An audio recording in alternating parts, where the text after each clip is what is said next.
Here it is the turning point. Naruto's choices, the kunai's power, and the ancient truths hidden in the clan archives are all coming together. Friends step into the light. Enemies move from the dark. And Naruto finally stands at the edge of the destiny he unknowingly uncovered. This is part 5 of What If Naruto Cracked the Forbidden Kunai.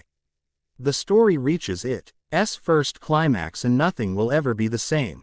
If both contestants are ready, then let the tournament begin, Genma shouted with a wave of his hand. There was a bright flash, and barely half a second later, the sound of a loud thwack echoed across the walls of the arena. A unanimous gasp erupted throughout the audience, who were taken back by the boys' incredible speed.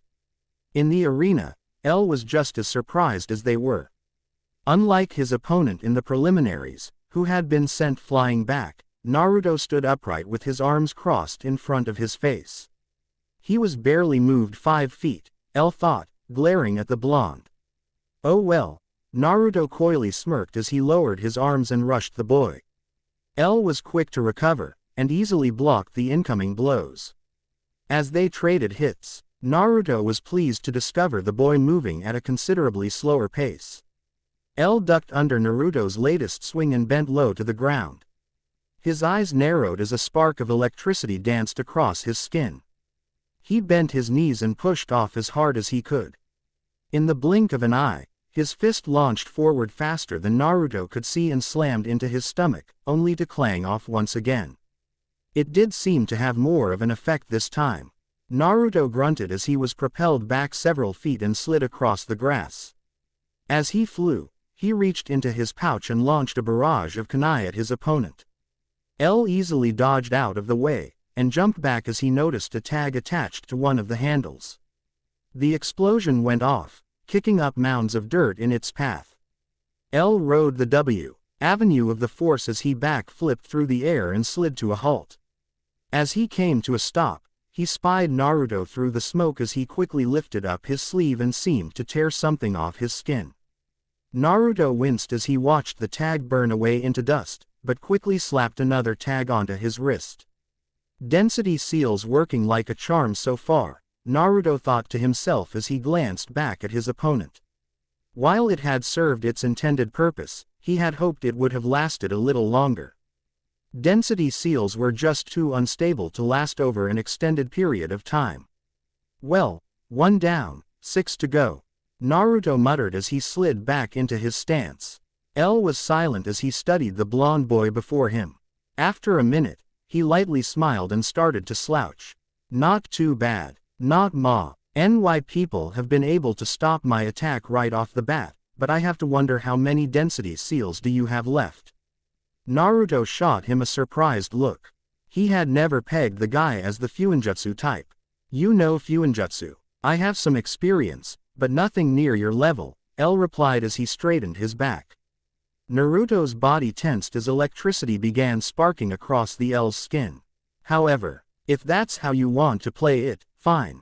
Long range it is, L coldly stated as he quickly began racing through seals faster than Naruto could keep track of. Strands of electricity cascade off his body as a loud humming sound began filling the stadium.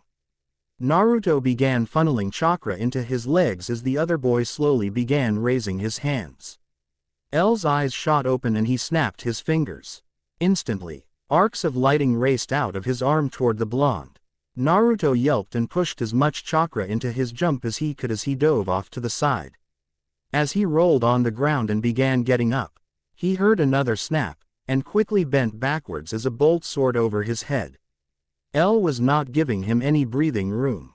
One after another, he sent stream after stream of lightning rocketing towards his opponent. It was honestly all Naruto could do to weave in between the stream of white light. L narrowed his eyes and crossed his arms in an X. He slashed outward and snapped, sending a giant X-shaped bolt of lighting towards his opponent. Naruto landed on his feet and quickly ducked to the ground, avoiding the attack through the empty space at the bottom. As it soared over his head, his eyes widened as L appeared right in front of his face. In the split second he had, his mind practically shouted, "Activate!" As the punch connected with his chest. Although the Seal's effect absorbed most of the impact. He was still sent flying backwards across the field. He slammed into the arena wall, causing a massive crack along the stone. He grunted as he pushed himself out from the wall. The blow may not have damaged his body, but that didn't mean he didn't feel it. He had realized the biggest problem fighting L wasn't going to be keeping up with his speed, but rather withstanding his blows. During the preliminaries, it hadn't been the punch that knocked out the waterfall shinobi, but the concussion from his impact against the wall. He had realized that if he was going to be able to last in a prolonged fight, his body was going to need to be able to handle the punishment. L let out a heavy breath as he leaned on his knees. 1, 2, 3, he muttered under his breath.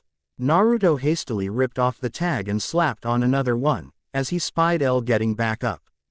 His eyes widened as L started to lean forward, and he quickly leapt out of the way as L sped past him and slammed his fist into the wall.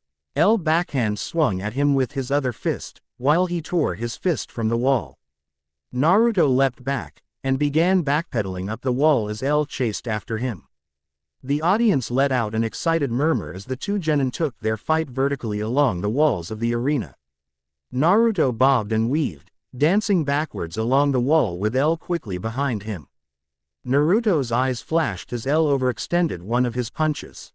He focused chakra to his palm as he reached out to tap L's forearm.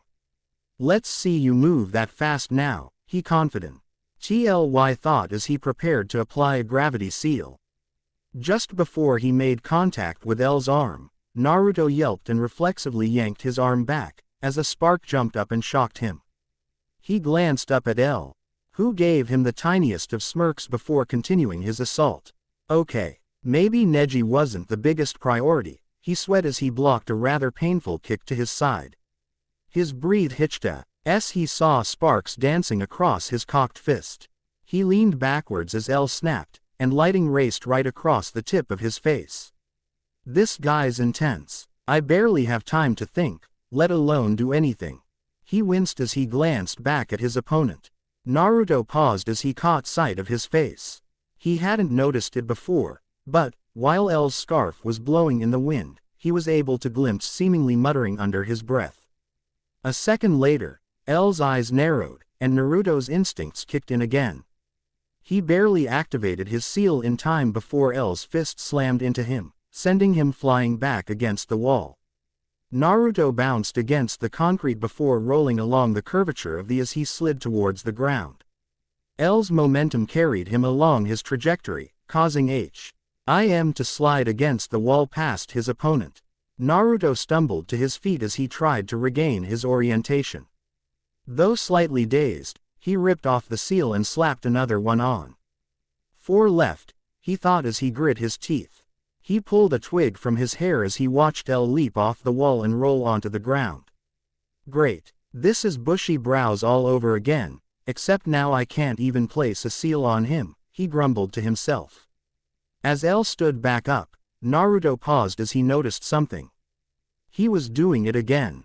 He watched in fascination, as L seemed to be bobbing his head, almost as if he was. His eyes widened as it finally came to him. He's counting something. He must have a cool-down period in between his bursts of speed. It wasn't much, but it was something and he could definitely work with that. L ousted as he noticed a grin begin to spread across the blonde's face. He had seen that same look, when the boy had trapped the other genin inside that cube. He stood his ground, as the blonde raised his hands in a familiar hand sign. "Kage Bunshin no Jutsu," he screamed as a fourth of the arena went up in white smoke. The civilians in the audience let out a mixture of excited gasps and groans as the field suddenly became swarmed with a mob of the local troublemaker. "I can't let the original disappear," L thought as he quickly shot off another chain of lightning. Naruto stood his ground and smiled as random clones around the arena slammed their hands to the ground.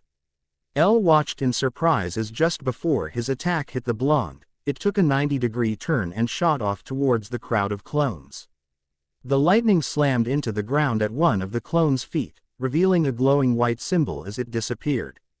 "I was wondering when you were going to break those out." Kakashi thought as he leaned forward in his seat. So far the boy had only been on the defense. He was interested to see what he would do now that he had room to breathe. Let's see what creative idea you'll have this time. You like it? Naruto called across the field. I'm proud to introduce you to one of my early inventions, the lightning rod seal. Guaranteed to redirect any projectile Raiden jutsu. L smirked as he watched the seal fade from white to black. The kid was clever, he'd give him that. Well played, but do you have anything else new? Or are you simply going to hide behind your horde of clones like before? Quote. Naruto gave him a shrug. Hey, if it ain't broke, don't fix it.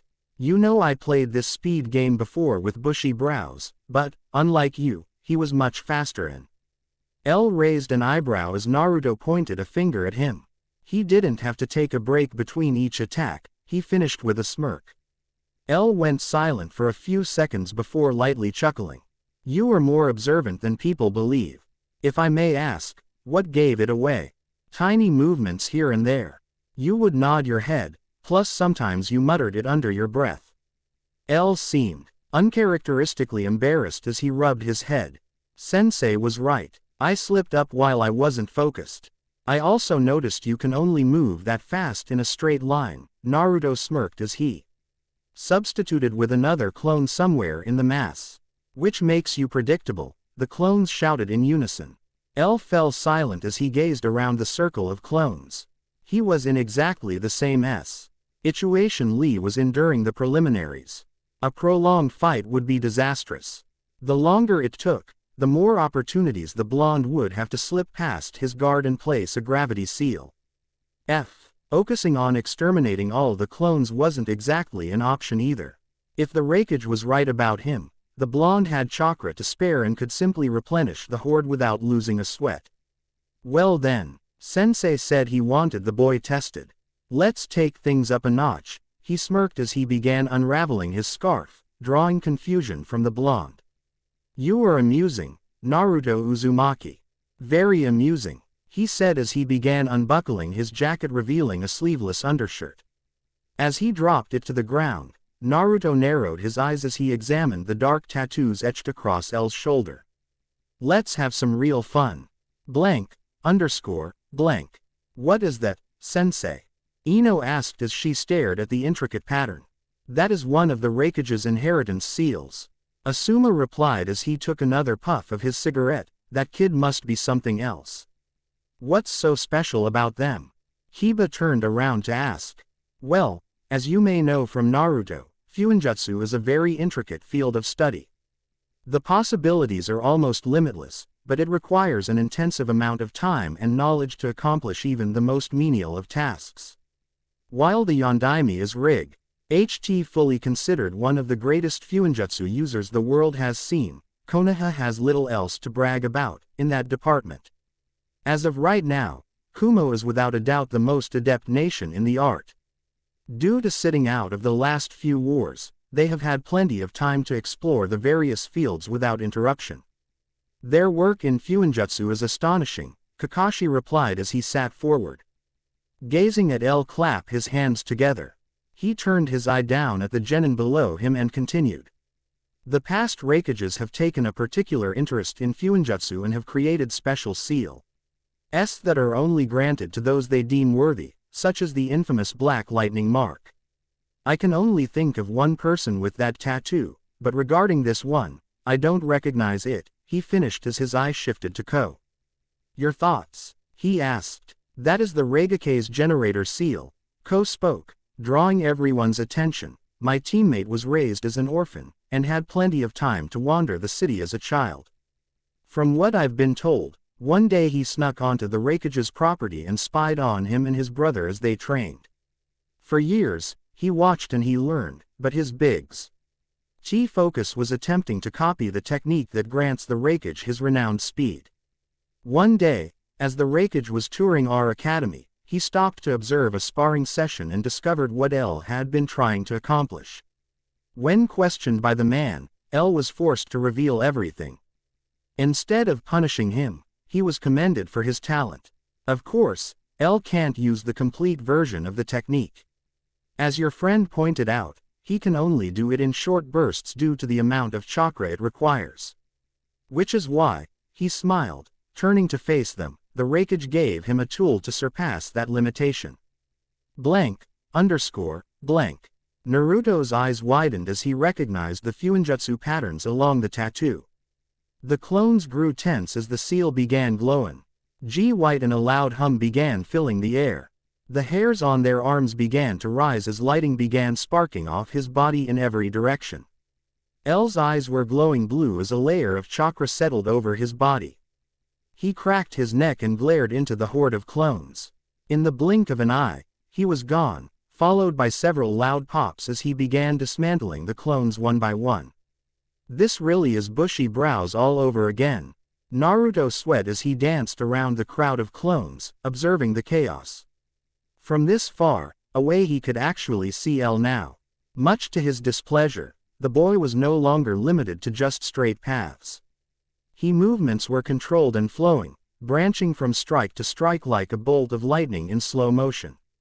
He gulped as L turned his eyes on him. Naruto jumped backwards as he came rocketing towards him. As he leapt forward, a clone came in from the side and tackled L to the ground. It closed its eyes as red symbols began glowing all over his skin. Naruto substituted away as the explosion rocked the ears of the audience. He substituted again with one of his clones hiding in the trees and squatted down, while he watched L stand up from the crater. Aside from a scorched shirt, he seemed relatively unharmed. Naruto narrowed his eyes as he observed L tackle the clones once again. His chakra is acting like a cloak. Not only is it granting him his speed, but it's also protecting him from external attacks, he thought as he watched another explosive tag go off without any effect. Well, he couldn't hide forever. He needed a plan. He toyed with the idea of dismantling the seal on L's shoulder, but he tossed it away. That would require getting close and having enough time to carefully examine it. He also didn't like the idea of simply trapping him the same way he had Lee. Naruto might have been a shinobi, but he was a showman at heart. He loved to show off flashy new techniques and ideas to garner attention. Simply repeating the saw-me trick didn't hold much appeal for him. Plus he'll be expecting it, he thought as he bit at his thumb. Oh, what to do? What to do? He grimaced as the image of Ero Sennin popped into his mind. He could almost hear the faint, "I told you so," now. He shook his head and started focusing simply on how L moved. The way his kicked off the ground from each attack before barreling toward the next. As he watched, he was again reminded of Lee. A ghost-like vision of the green-clad boy seemed to layer over L as he raced across the field. It was just something about the way they kicked off that was so similar. They would crouch down and push off as hard as they could, before jettisoning away. He watched as the final group of clones tried to chase L towards the wall of the arena. L dodged as Kunai rained down on him, and ran up the concrete before jettisoning towards the small group. As L bent his knees to kick off the wall, something just clicked in Naruto's head as a new plan started forming together. Thanks bushy brows, he thought, crossing his fingers. Blank, underscore, blank. As the final clone popped up in smoke, L took the moment to gaze around the arena for the original. Stopping as he glared at the trees, he brought up his hands and snapped as a bolt of lighting rocketed towards the branches. Halfway along its path, it arched and raced towards the sea. Enter and slammed into the blonde's lightning rod seal. He sighed before drawing more chakra from his seal. The blonde's lightning rod was certainly beneficial for him, however, if they functioned the way he thought, it had one fatal flaw. His seals may redirect all of his attacks, but they had to store all that energy somewhere, just like a battery. And like any battery, he thought as he raised up his arms, it can only hold so much. Single quote. He snapped several times, sending out streams larger than any he had released today. They shot into the sky, before inevitably curving and slamming into the multiple seals placed around the field. He maintained the connection of the beams as he pumped more and more chakra into the jutsus. Naruto's seals began to grow brighter and brighter, as they tried to absorb as much of the energy as they could. Eventually, they just couldn't handle the pressure anymore, and one by one, began exploding all around the field. L nodded as he cut off the beams connected to his chakra cloak. He turned his eyes to the closest tree and fired off a blast of lightning, setting the tree ablaze. One down, Uzumaki. You can't hide forever, he called as he snapped again, blasting the bark apart in a shower of splinters. He's getting ready to move, Hinata whispered as she stared at the rich, blue outline of her teammate through her Byakugan. He's going to have to, Sasuke whispered back, his Sharingan soaking in every detail, his trees after this next one. What's he doing anyway? He's summoned some clones with him, and it looks like he's forming chakra in his hand for something. She replied as she zoomed in. Let's see what you got, Dobi, Sasuke thought as he leaned against the railing. L settled his eyes on the fifth tree down the line.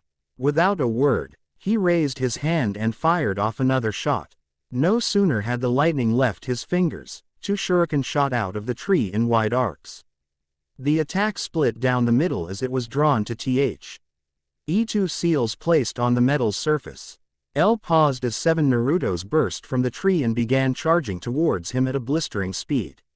He's gotten even faster, Sasuke remarked as he watched. D2 clones split off from the group and began racing along the walls. Lightning crackled along his skin as L fired off 2 shots towards the clones, on the wall, only to growl as they twisted away. Towards the seals placed on the shurikens. Turning his attention back to the others, he was surprised to find the clones already upon him. One somersaulted over his head and quickly summoned another clone, before L dispelled him with a blast point blank. As he prepared to attack the retreating form of the clone, he cried in pain as he fell backward. The original Naruto slide kicked his legs from behind, knocking him on his back. Before spinning around and racing through seals. Kaden. Fox Hellfire. He shouted as he let out a raging torrent of yellow flames. L winced as the fire descended upon his chakra coat, forcing him back onto the ground. His layer of chakra protected him from any major harm, but he was still forced back by the jutsu's immense heat. Every time L tried to rise to his feet, Naruto would stand directly above him and forced him down with another blast of fire. As he dealt with L, his clones arrived at their positions and began racing through hand signs. That's enough, L shouted as he slammed his fist against the ground. The ground around him cracked under the force, sending Naruto off balance. L took the momentary reprieve to jump away from the blonde's assault. What are you up to, Uzumaki? He growled as he stumbled to his feet, wincing at his tender chest. Surprise. Naruto smiled as he clapped his hands together and slammed his palms to the ground. At the same time, all of his clones around the arena copied his same movement. L was caught off guard as he began rising into the air.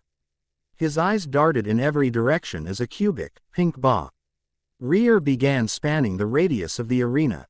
He glanced back and forth between the clones creating the barrier, and his eyes shot up as he heard a soft clang. He gazed up to see a clone land on the roof of the barrier. It knelt down and placed its hands on the pink surface, as another clone attached itself to the bottom. Blank. What is Naruto up to? Is going to do that fire trick again? Ino asked, sitting on the edge of her seat. Not unless he wants to barbecue himself as well, Choji pointed out as he raced through another pack of chips. Indeed, Kakashi, I thought as he raised his headband over his left eye, revealing the 3 tomos of the Sharingan, Naruto isn't the type to pull the same trick twice. Besides, I nailed that into them during week 6. What have you come up with now? L quietly eyed the barrier as Naruto stood up and gave him a smile.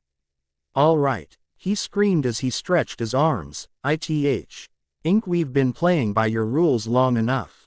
Now it's my turn, let's go. With that, he began racing towards him at a breakneck speed. L settled into his taijutsu stance, content to let Naruto come to him. When he was 10 feet away, the Naruto on the roof smirked and twisted his hand to the right. Naruto smirked as he ran and jumped into the air. L prepared to block him, when the strangest feeling rushed over him. Suddenly, his world turned upside down as he was suddenly racing upwards into the air. He grunted as Naruto slammed a kick into him in midair, sending him flying in an arc. Naruto twisted and landed on his feet as L slammed against the roof of the cube. The audience gasped in excitement as the two stood upside down against the roof of the barrier. As L struggled to his feet, Naruto leapt off the roof and landed against the side of the cube. He attached his chakra to the wall as he gazed up at L, who had finally managed to stand up. He smirked and wiggled his finger to come and get him. L glared at him as he bent down to kick off the roof, his electric cloak flaring. Just as he prepared to jump off, the clone on the wall opposite of Naruto twisted his hand to the right. L pushed off the wall and raced towards Naruto. He got about halfway across the cube, before slowing down and racing towards the opposite wall. He slammed against the pink barrier and cried out as he bounced against the surface.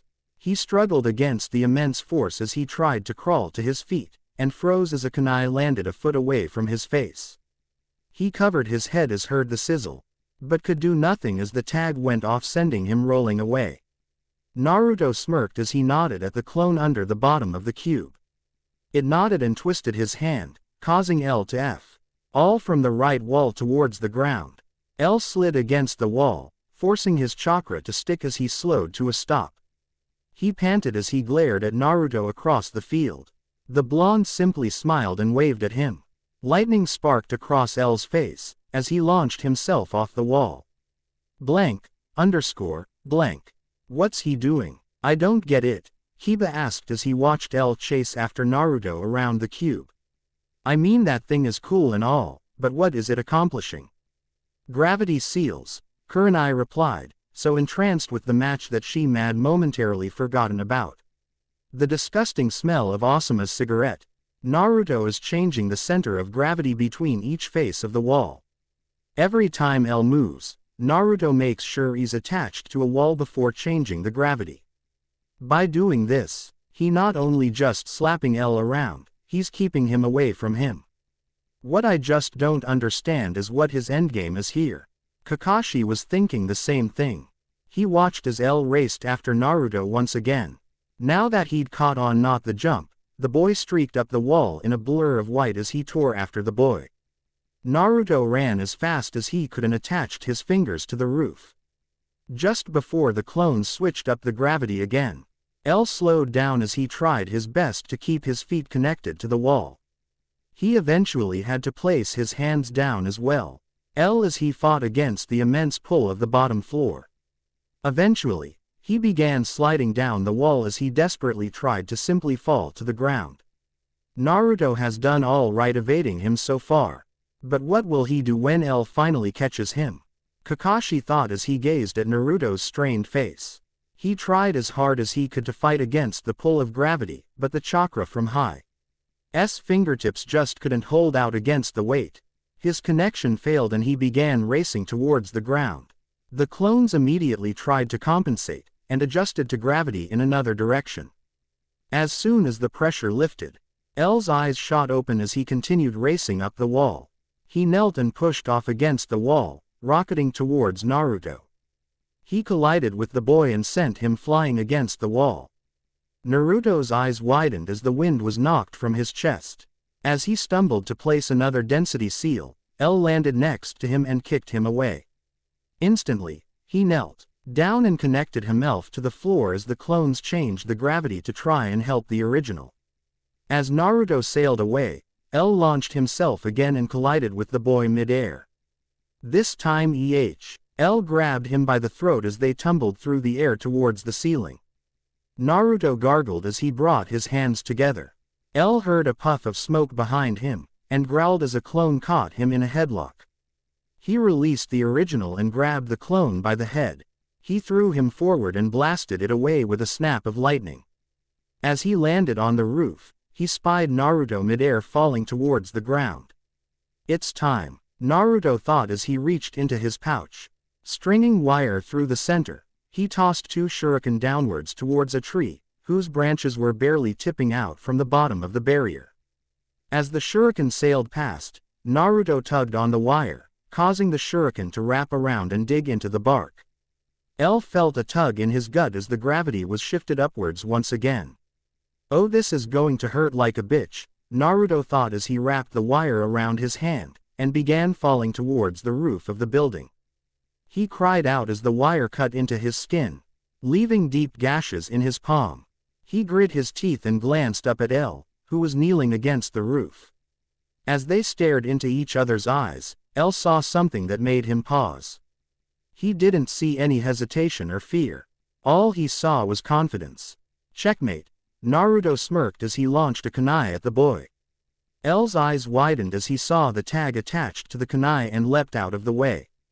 As he jumped into the air, the clones around the barrier twisted their hands. L was flung from midair towards the right wall. Naruto grit his teeth as he held on to the wire.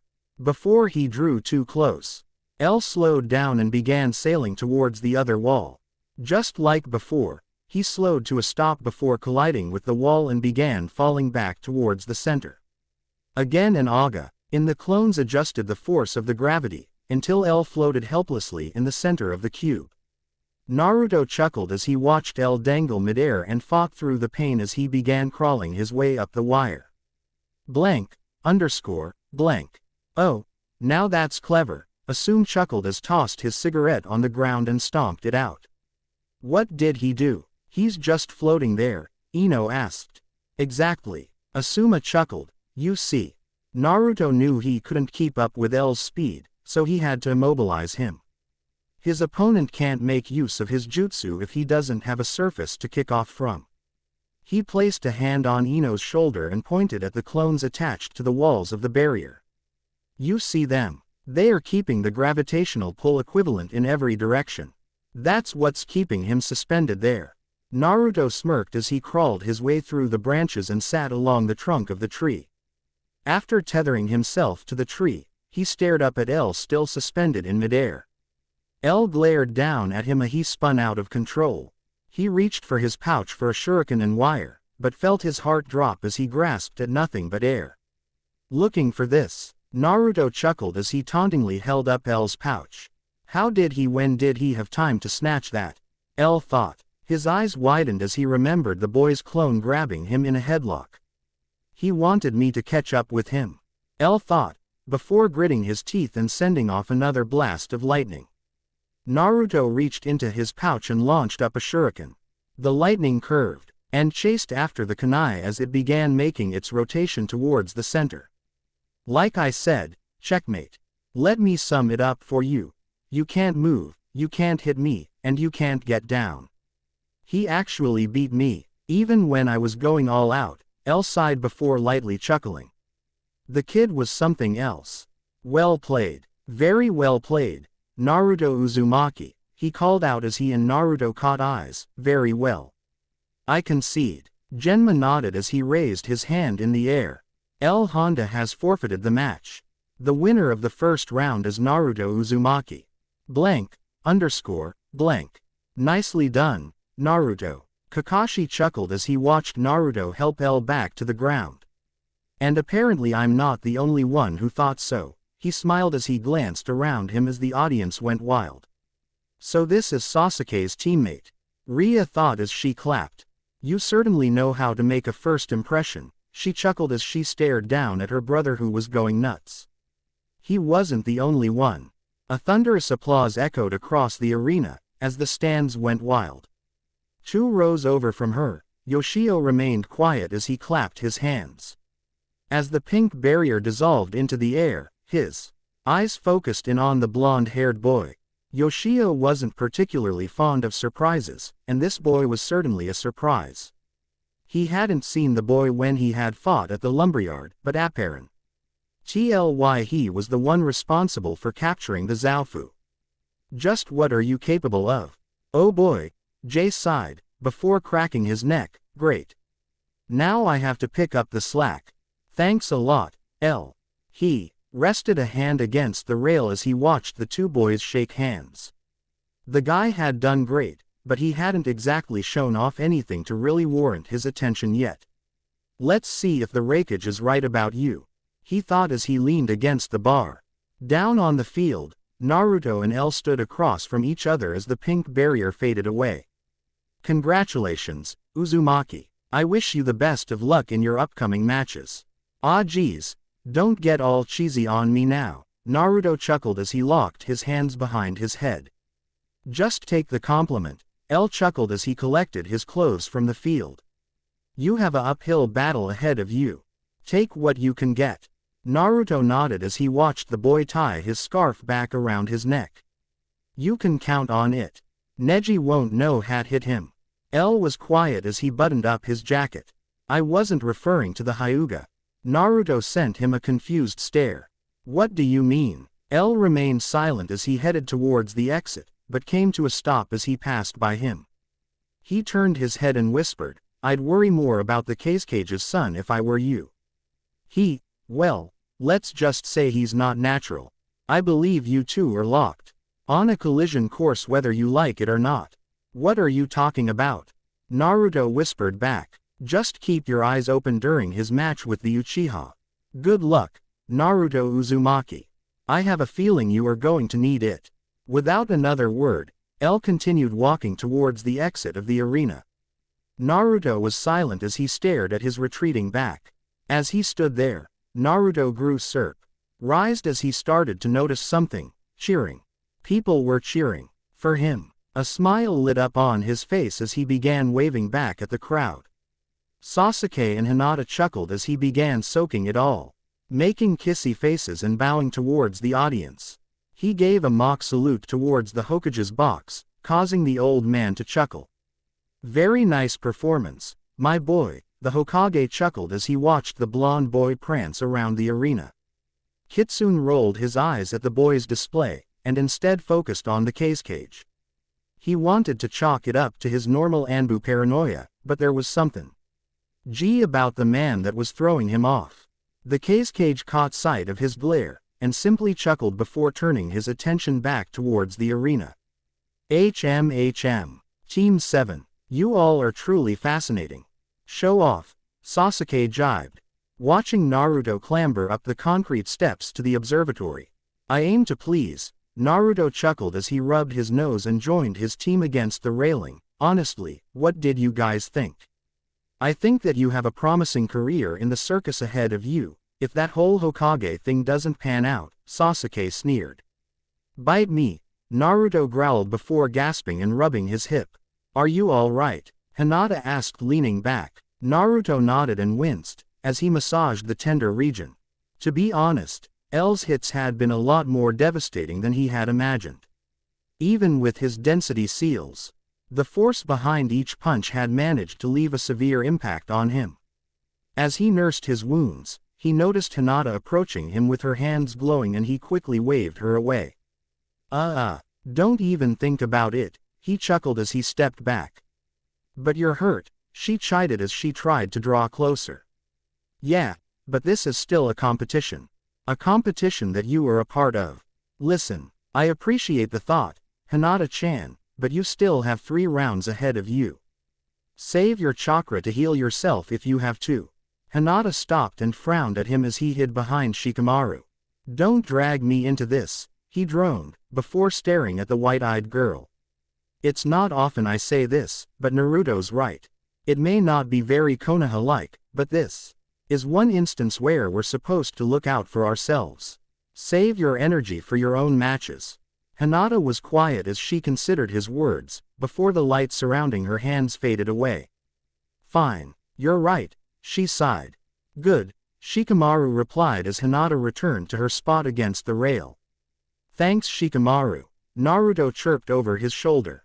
Don't sweat it, now get off me, he groaned as he violently shrugged the smaller boy off him. Blank. Well, look who it is, Kiba smirked as the group of genin turned around to see L making his way down the stairs towards their row. As Kiba opened his mouth to taunt the boy, L simply glared at him as a small streak of electricity danced across his face. Kiba wisely chose not to retort, and Lee gulped before quickly turning back to face the field.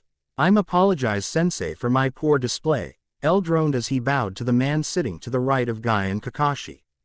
The man softly smiled and simply ruffled the boy's hair, which he knew annoyed him to no end. You have nothing to apologize for. It was a splendid match that served to showcase both of your skills. You should be proud. Indeed, your techniques and actions burned with youthful vigor. Guy boomed, causing Kakashi to wince in embarrassment. L seemed unbothered by the man's loud outburst and simply bowed in acknowledgement of his praise. He then made his way through the aisle and took a seat next to his teammate. Nicely done, L, commented as L placed his feet on the chair in front of him. Was his ONLY response as he leaned back into his seat. So edgy, the genin sweat dropped as they watched him lift his scarf to cover his mouth. Hiba was the first to break his trance as he noticed Sakura making her way onto the field alongside Neji. Hey, there they go. Come on Sakura, kick his arrogant ass, Hiba shouted, before quickly being smacked in the back of the head by Kunai. Hiba, we are in public and you are representing your team. Please show some more class, she chided, her naturally red eyes accenting her glare. Clear as crystal, he muttered as Akamaru barked at him as well. I kinda feel bad for Sakura, Choji said as he popped open another bag of chips. What do you mean? Ino asked. It just kinda sucks that she was paired off with a Hyuga for the first round, he replied as he began chowing down. That Byakugan of theirs makes her genjutsu kinda useless. On top of that, she's gotten better in taijutsu, but I don't see her beatin' that Jiyuken thingy. That's dojutsu for you, Hiba growled as the memories of his match with Neji painfully came to mind. Honestly, even though he truly wanted her to win, there was a part of him deep down that already knew she probably wouldn't be able to. Sakura had certainly grown the most since they became a team, and, although his alpha male ego loathed admitting it, he knew that Sakura was probably the strongest of their team. She certainly deserved the promotion.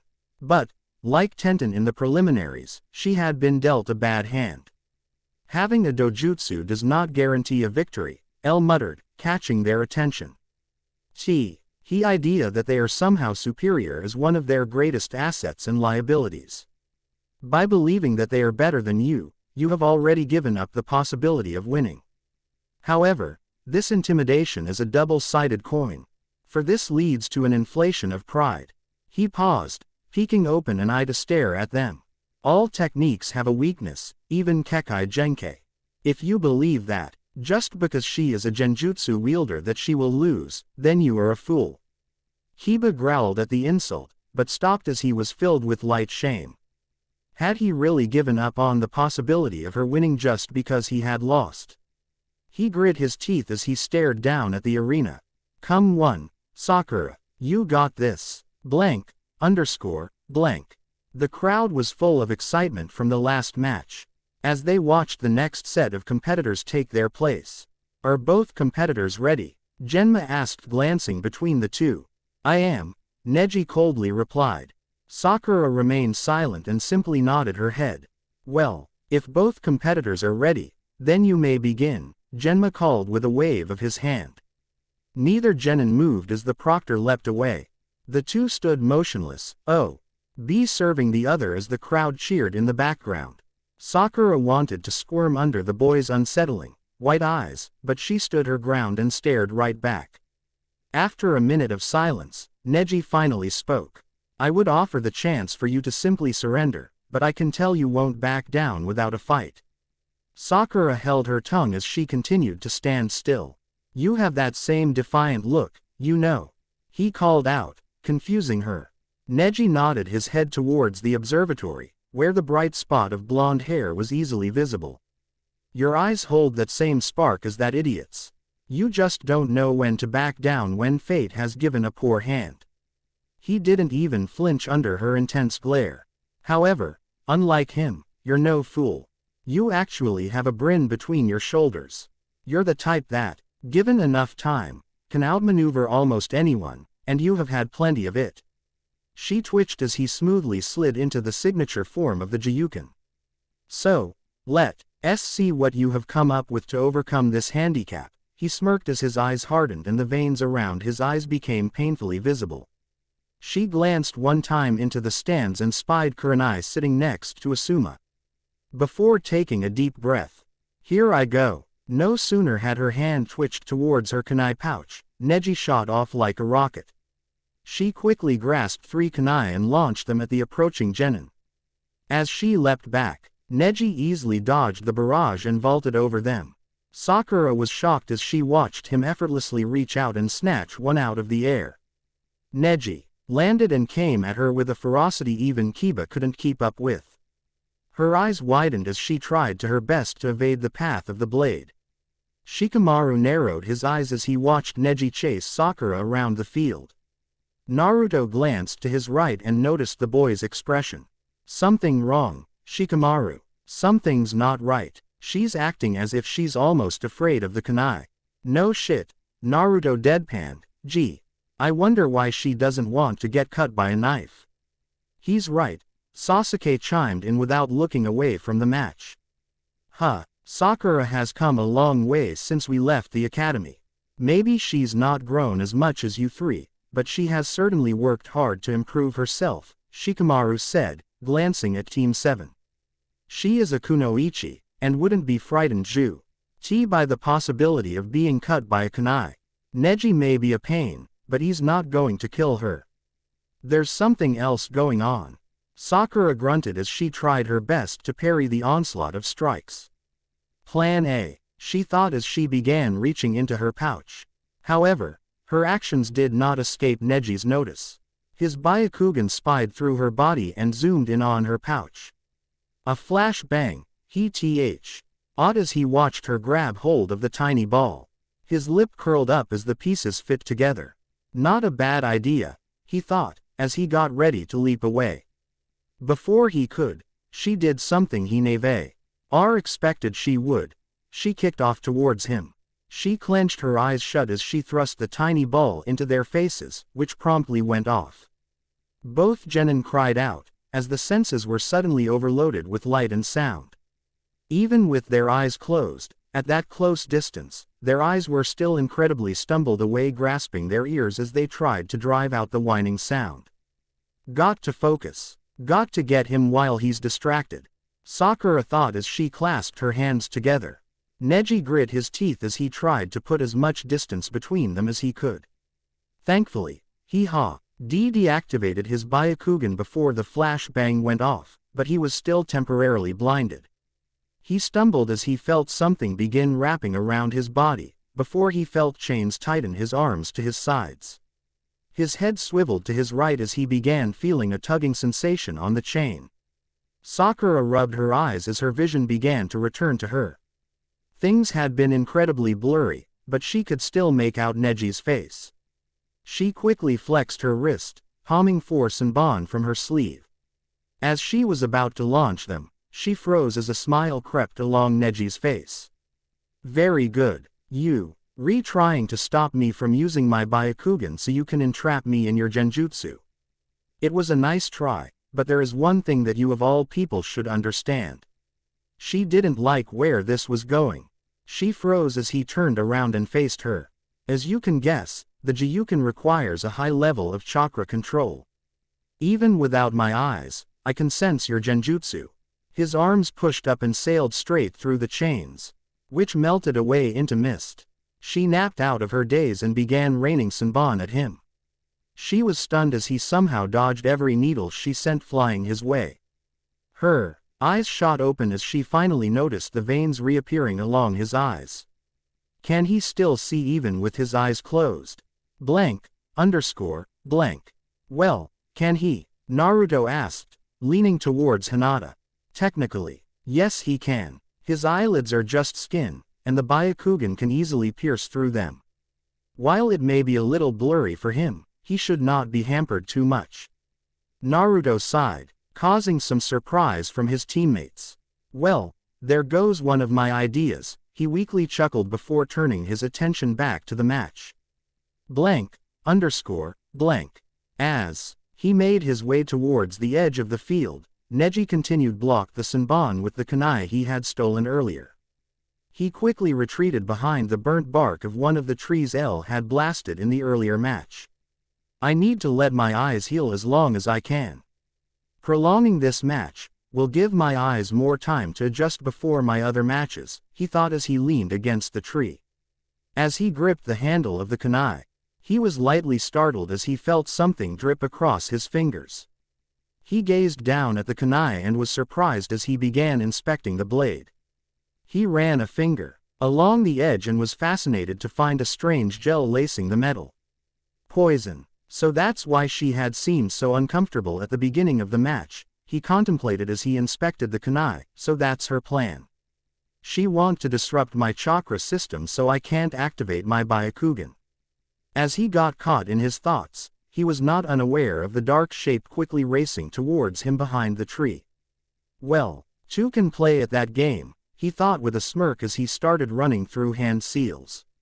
Sakura leapt over the top of the tree, Senbon clenched in both hands ready to pepper her opponent.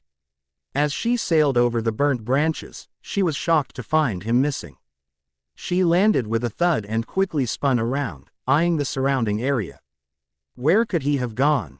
Hiba felt his heart sink as he watched a dark shadow begin to grow from the base of the tree. As much as he wanted to shout out a warning, his voice would never be heard over the roar of the crowd. He could only watch in silence. As Neji began emerging out of the bark of the tree, Sakura froze as she suddenly felt the invading chakra in her system. He placed me in a genjutsu. She internally cried out as he quickly sent a pulse through her body. Even as she began to turn around, she knew it was too late. Neji lashed out and his fingers dashed along her arm, causing the muscle to violently condense. Shish! He let out a muffled scream as the tenketsu in her arm were shut tight. Neji reached out with a backhand slash with the kunai, which she barely dodged out of the way. As she leaned out of the way, he kicked off and planted a knee in her chest. She stumbled back and felt her back slam against the wall. As she opened her eyes, her world froze as she saw him inches away from disabling her other arm. Plan B. Neji was already in motion as he prepared to disable her other arm when he noticed chakra building up in her throat. His eyes widened as her cheeks began to bulge, but it was too late to halt his momentum. She exhaled, blowing a massive cloud of purple smoke from her lungs. He collided into her, banging their skulls together. He desperately tried to leap away, but the damage was already done. He grit his teeth as he violently coughed and tried to rub whatever was burning his eyes away. More poison. No wonder she's been so quiet the whole match. Sakura raised her good arm to her head and tried to stop the aching pain from their collision. Even so, she grinned as she watched Neji violently wheeze from the gas. Even without his Byakugan, he could still dispel genjutsu due to his incredible chakra control. So, she had searched for a way to somehow disrupt his chakra network, and she had come up with one of the most ancient of kunoichi traditions, poison. Knowing it was now or never, she raised her one good arm and tried to form hand seals, but froze as a realization washed over her. Nothing was happening. Even if she could still move it, he had got her other arm. For the first time in this match, she didn't have a plan. The poison may have disrupted his chakra, but he would still be able to function on a moderate level. She may have been getting better, but she was not on his level in taijutsu. Even with him incapacitated, what do I do? What do I do? She desperately thought as she glanced into the crowd. Even from here, she could make out her sensei's signature. Red-sleeved dress and Kiba's hoodie with Akamaru perched on top. No, I've come this far. I am not going to lose here. She grit her teeth as she unconsciously began molding chakra. I can do this, and I will. Neji let out another violent cough as his body desperately tried to remove the toxic chemical from his lungs. However, it was too late. He could already feel the effects of the poison creeping through his system, hindering his ability to mold chakra. Got to focus. I must keep my Byakugan active. As he desperately tried to cling to as much control as he could, he felt his body grow cold as a shadowy presence flooded over him. He turned around to see Sakura bent over with her hair billowing in the wind. His eyes widened as a massive, ink-like blot appeared behind the girl. He fell His heartbeat began to rise as a massive hand shoot up from the hole and begin pushing off from the ground, dragging an unholy creature behind it. Blank, underscore, blank. You guys can see that, right? Naruto asked as he and the other viewers stood in silence, gazing at the massive creature that towered behind Sakura. He certainly wasn't alone. The audience let out surprised gasps as bright yellow eyes shot open. And the massive caricature of the girl smashed its fists together. It isn't real, it's only an illusion, Neji thought as he grit his teeth, trying to get his body under control. But no matter how hard he tried, his chakra was fluctuating too much. Fine then, he growled as the creature lumbered towards him. It sluggishly raised its head and began rushing towards him. Neji rose to his feet and began jogging towards the behemoth. As he continued along his path, inner Sakura swung its massive fist. Every instinct in his body screamed at him to dodge the incoming blow. But he forced himself to ignore his brain. Push through. Not stopping for an instant, he launched himself straight through the illusion. Even though his body felt no force from the creature, his brain still recognized the impact.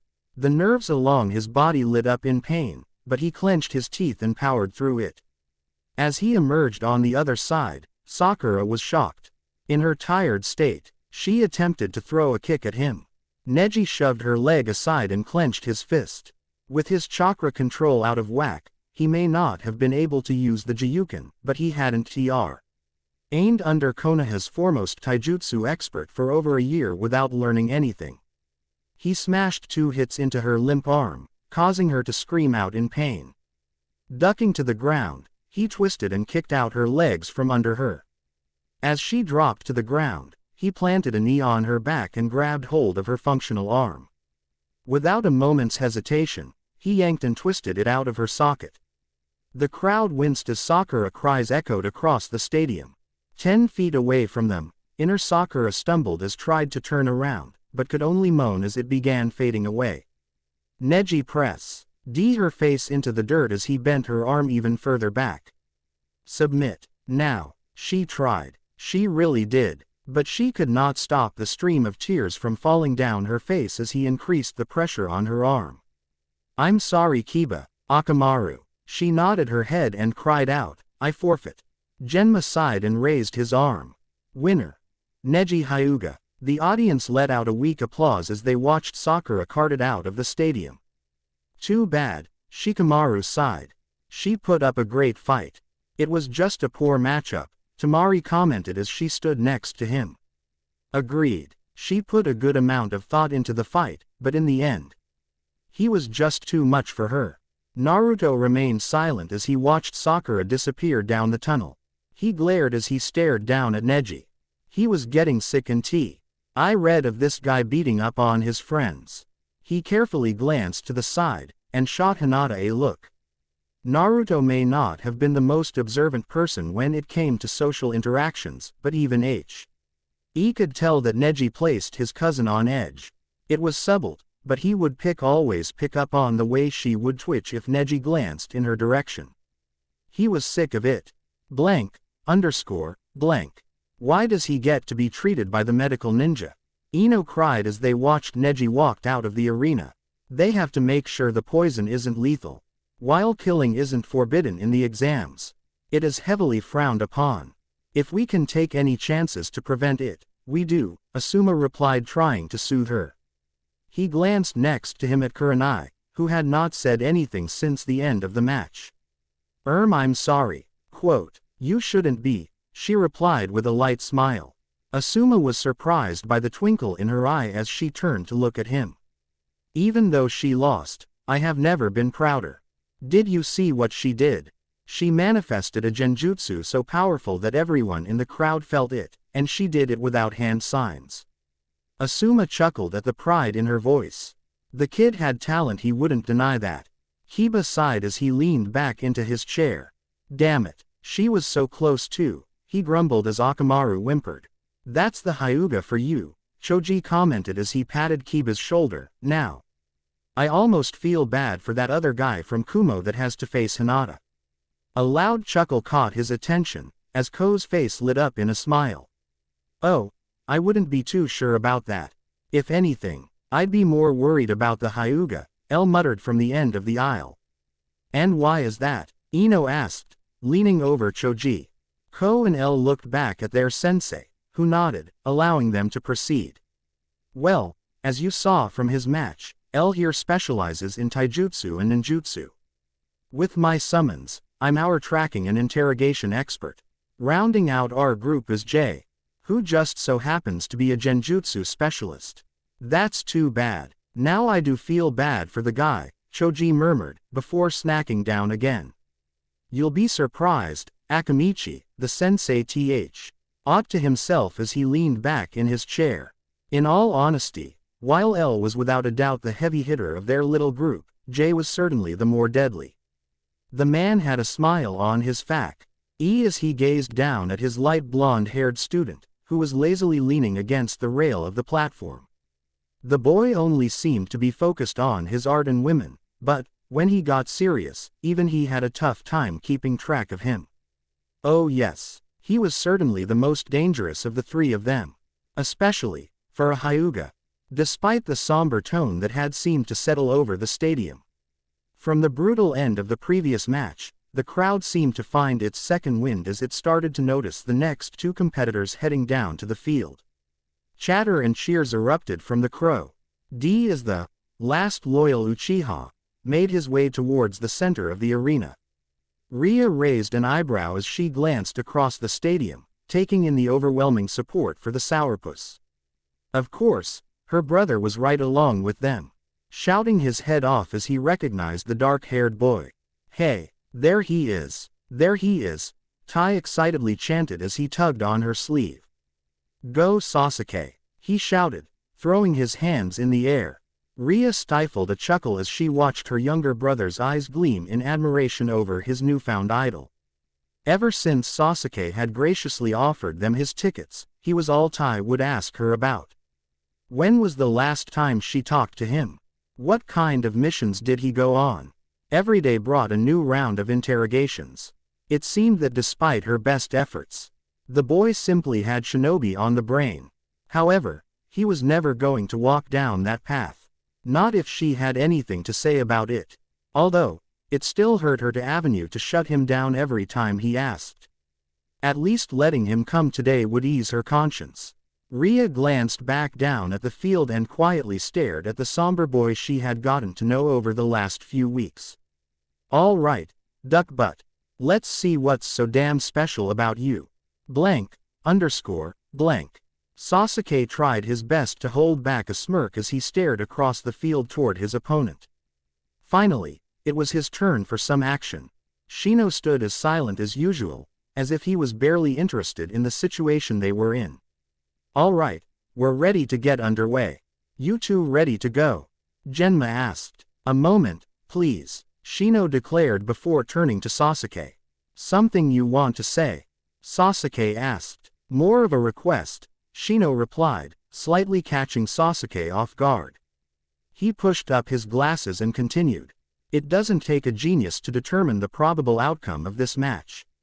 On top of your aptitude for Kaiden Jutsu, I find it hard to envision myself overcoming your prowess in taijutsu. Sasuke raised an eyebrow. Are you planning to forfeit?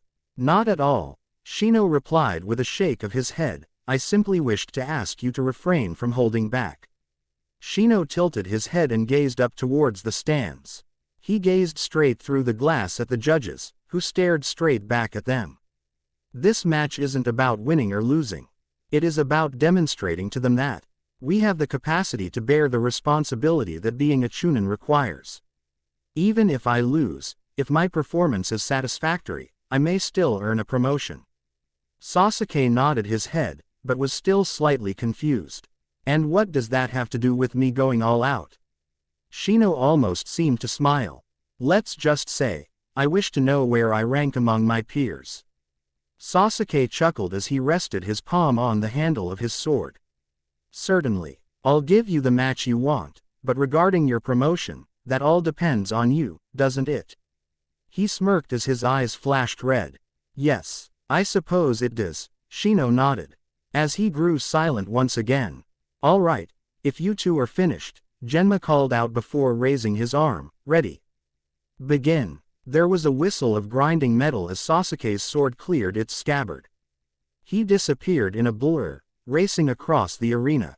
He blazed past Shino, who remained motionless, before his torso lifted off from the clean slice through his chest. The audience gasped in shock as the Aburame boy was cut clean in half, only to draw back in disgust as the body dissolved into a shower of insects. The swarm quickly recovered and began hurtling towards Sasuke.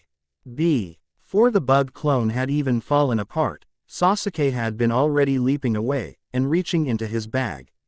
As he flipped away, his eyes soaked in every detail of the cloud of insects racing towards him. His Sharingan soaked in every nook and crevice of their shells, their twitching antennae, and their black, emotionless eyes. He quickly sheathed his sword, before throwing a small scroll towards the ground. He raced through the two-hand signs and forcefully stomped on the dark seal in the center. The ink glowed once before water began flooding from the paper. The water shot out like a geyser, and began spreading all across the field. The Kikaichu along the ground were washed back by the violent torrent, but the swarm still in the air continued to soar towards him. Before the water had even reached the Kikaichu in the grass, Sasuke had already started racing through hand signs. He cupped his mouth and began firing off one phoenix fire jutsu after another. A loud whine and multiple screeches echoed off the arena walls, as explosions rocked the cloud of insects. Tiny, burnt bodies littered down from the sky as the swarm was quickly burnt to a crisp. Sasuke fired off his last fireball, and reached into his bag. He quickly launched 3 shuriken in a wide arc. They twisted as they soared and began to curve towards one of the trees that littered the sides of the arena. They flew towards the tree, forcing Shino to jump away as they flew through the spot where he had been hiding. His shoulders were slumped and he seemed to be glaring through his round glasses. "He's getting agitated," Sasuke thought as he watched the remnants of the swarm flee back towards Shino. "Sorry about your hive, but you're going to have to do better than that," he called out as he gripped the handle of his sword. "Indeed," Shino replied in an even tone, as he resumed his trademark stance. Sasuke prepared to race towards him again, but stopped as Shino began launching a volley of kunai. As they raced towards him, his sharp eyes caught sight of the paper tags attached to the kunai at the handle. Sasuke ground to a halt, and leapt to the side as the explosions rocked the arena. Shino didn't let up the pressure, and continued to toss kunai after the Uchiha. With his eyes, Sasuke was easily able to predict their trajectory and dodged accordingly. He began making his way towards the wall, and began racing along its circular edge, drawing closer to his opponent. Shino finally relented his barrage and thrust out his arm. A wild cloud of Kikaichu launched from his sleeve and raced towards Sasuke. Sasuke slid to a stop and quickly vaulted straight towards the incoming wave. He raced through the necessary hand seals and fired off a large fireball straight through the heart of the swarm. The fire tore through the Kikaichu, leaving a massive hole in its wake. Sasuke dove through this hole, and landed right in front of Shino, much to his surprise. Shino attempted to jump back, but he felt his breath hitch as he lost his footing. He cursed as he tried his best to find solid footing on top of the mud. Already thinking 2 steps ahead, he thought to himself as he watched Sasuke recover from his fall and race towards him. He's already preparing the field for his match with Gaara. By covering the field in water and mud, it shall be difficult for him to control and create more sand. He braced himself as he was forced to take a stinging kick from Sasuke, which sent him sliding across the mud.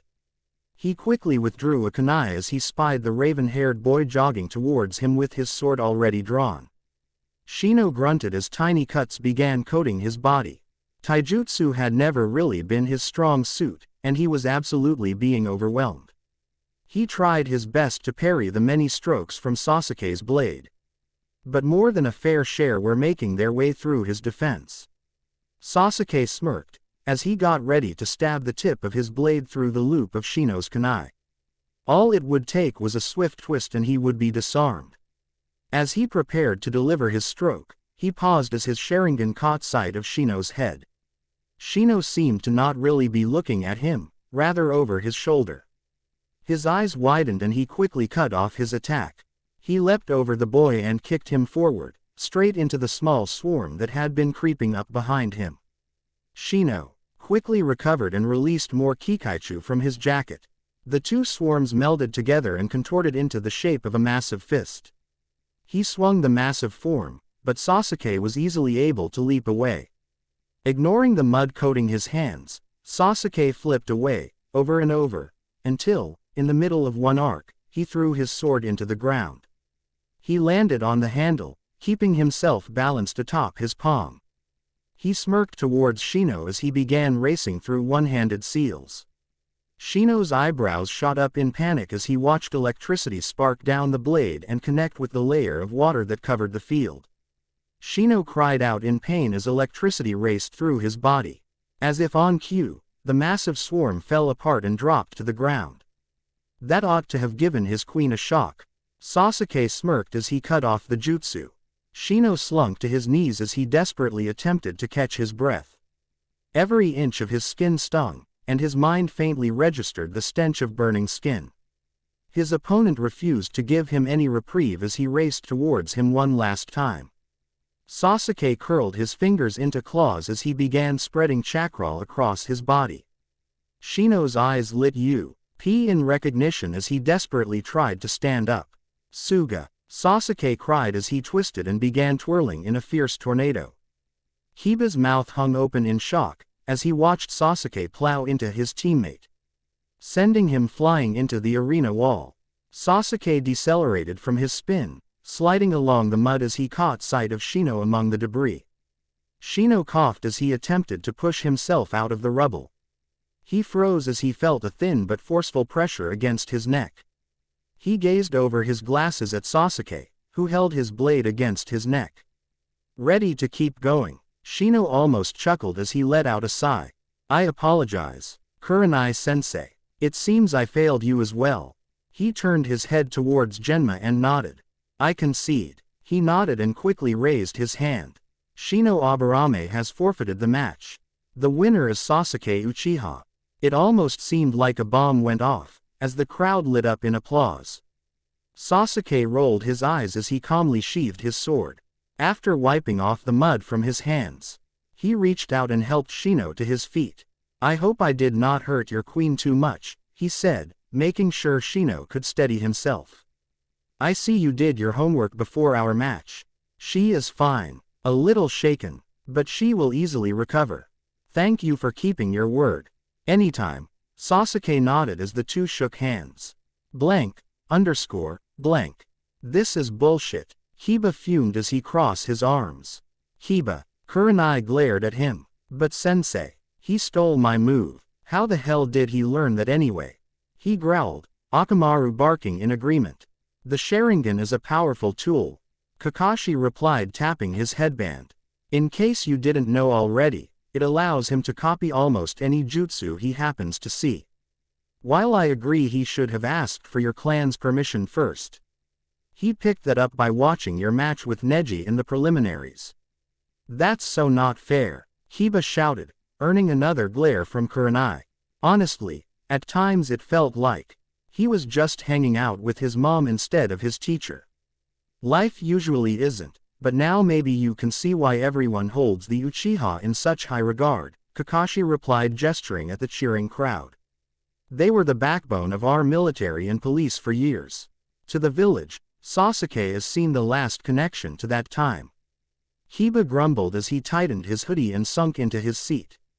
It's still bull, he grumbled and sighed as he watched Sasuke and Shino go their separate ways. At least put it to good use, you proud jackass. WOOO. Did you see that? That was amazing. Tai hollered along with the rest of the crowd. A smile a mile wide stretched across his face as he turned towards his sister. And you're friends with him? He's so cool. Ria was silent as she watched Sasuke make his way across the arena. Even at this distance, She could see him rolling his eyes at the crowd's praise. She chuckled at the pout on his face, and finally joined the crowd in their applause. Not too bad, she whispered. She was not alone in her sentiment. Barely 20 feet away from her, another person was thinking the exact same thing. Very good, Sasuke-kun. Orochimaru grinned as he watched the boy reunite with his team. He was thankful for the cloth hiding his mouth, for his sneer certainly would have raised some eyebrows from the guards. Impressive display, but let's see how well you fare against my son. Blank, underscore, blank. On the far side of reserved seating, the Hyuga's elite sat huddled together, applauding with the rest of the crowd. You would have been proud, Makoto, Hiashi internally sighed as he watched Sasuke banter back and forth with his team. While he reminisced in the memories of his fallen teammates, he failed to notice that he wasn't the only one in their booth staring at the Uchiha. Those eyes, they muttered under their breath. Keen on taking one last peek, they quickly activated their Byakugan and zoomed straight in at the boy in question. Their gaze never left his solid, black eyes, which were now forever burnt into their memory as red. She could not suppress a grin as her mind began racing with possibilities. Magnificent. Blank, underscore, blank. Would Dosu and Gaara make their way to the field, please? Genma shouted as soon as the applause died out. I guess it's time. Dosu growled as he began making his way towards the exit. He caught sight of Naruto shooting him a dirty look, which only caused him to chuckle. Naruto narrowed his eyes. LD some resentment from the Sound Team's ambush in the Forest of Death.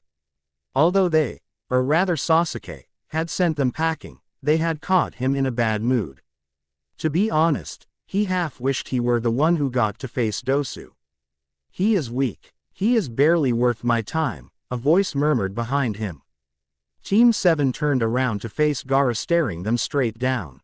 He glanced over their shoulders at Dosu, who was already on the field. He is not worthy, but you two, he said glancing back up at Naruto and Sasuke, are worth my time. Mother will savor your blood most. All three were stunned as the red-headed boy began to make his way towards the exit. Naruto was the first to recover and shook his head. Hey, just what the hell is that supposed to mean? He growled as he reached out and grabbed him by the shoulder. As soon as he touched him, Naruto visibly flinched as a loud roar echoed through his head. What the hell was? He was cut off from his thoughts as a massive amount of killing intent washed over him. Gaara slowly turned his head and glared at his with his bloodshot eyes. Remove your hand, or I will remove it from you. Naruto was too shocked to truly react. He was still confused by the sounds in his head, and the boy's sheer presence was making it hard for him to move.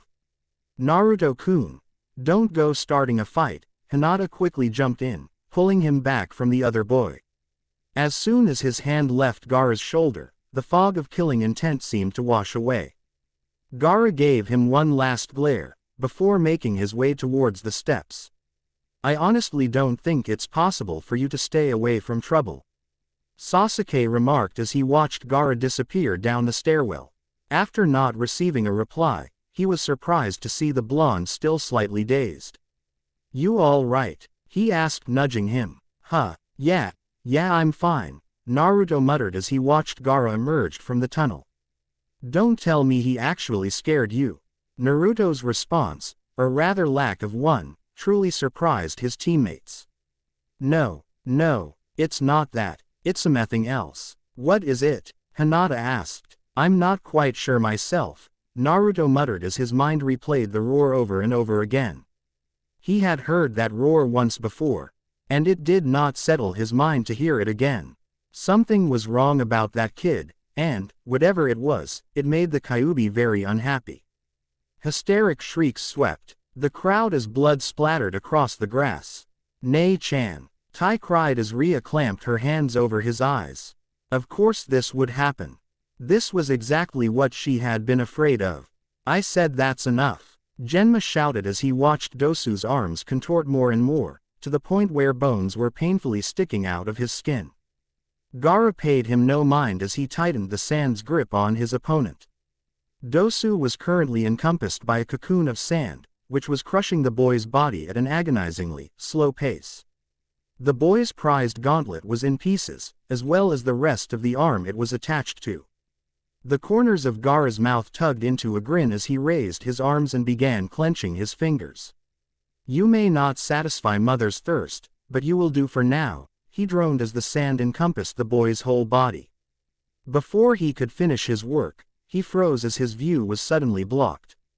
"Release him. Now," Genma ordered as he glared down at the boy.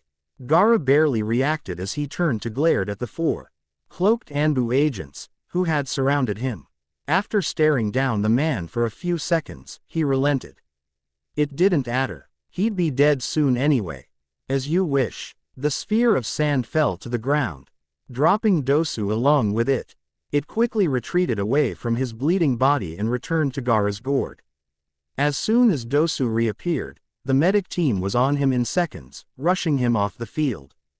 Gaara paid them no mind. They were of no importance. As he made his way back to the observation deck, he simply stared back at the two individuals who did interest him. "I'd worry more about the Cage's son if I were you. Let's just say that he's not natural. I believe you two are locked on a collision course whether you like it or not." LW. Ords were starting to make him more uncomfortable by the minute. On top of that, he couldn't get the echoes of the Kyuubi's roar out of his head. Just what was it that was upsetting the damn fox so much? Naruto stared back at the redhead's emotionless eyes, and immediately felt a new wave of uncertainty wash over him. While Gaara didn't say a word, his message to the two of them was obvious. "You're next. Blank, _ blank. Ria was silent as she felt her brother trembling in her arms. "Are you okay, Tai?" she asked, finally removing her hands from his face. "I think so," he somberly muttered as he tried to stop shaking. She grit her teeth as she watched the proctor announce a short break. This was exactly why she didn't want to come. While her brother may have been too young to understand the morbid nature of the shinobi world, she wasn't.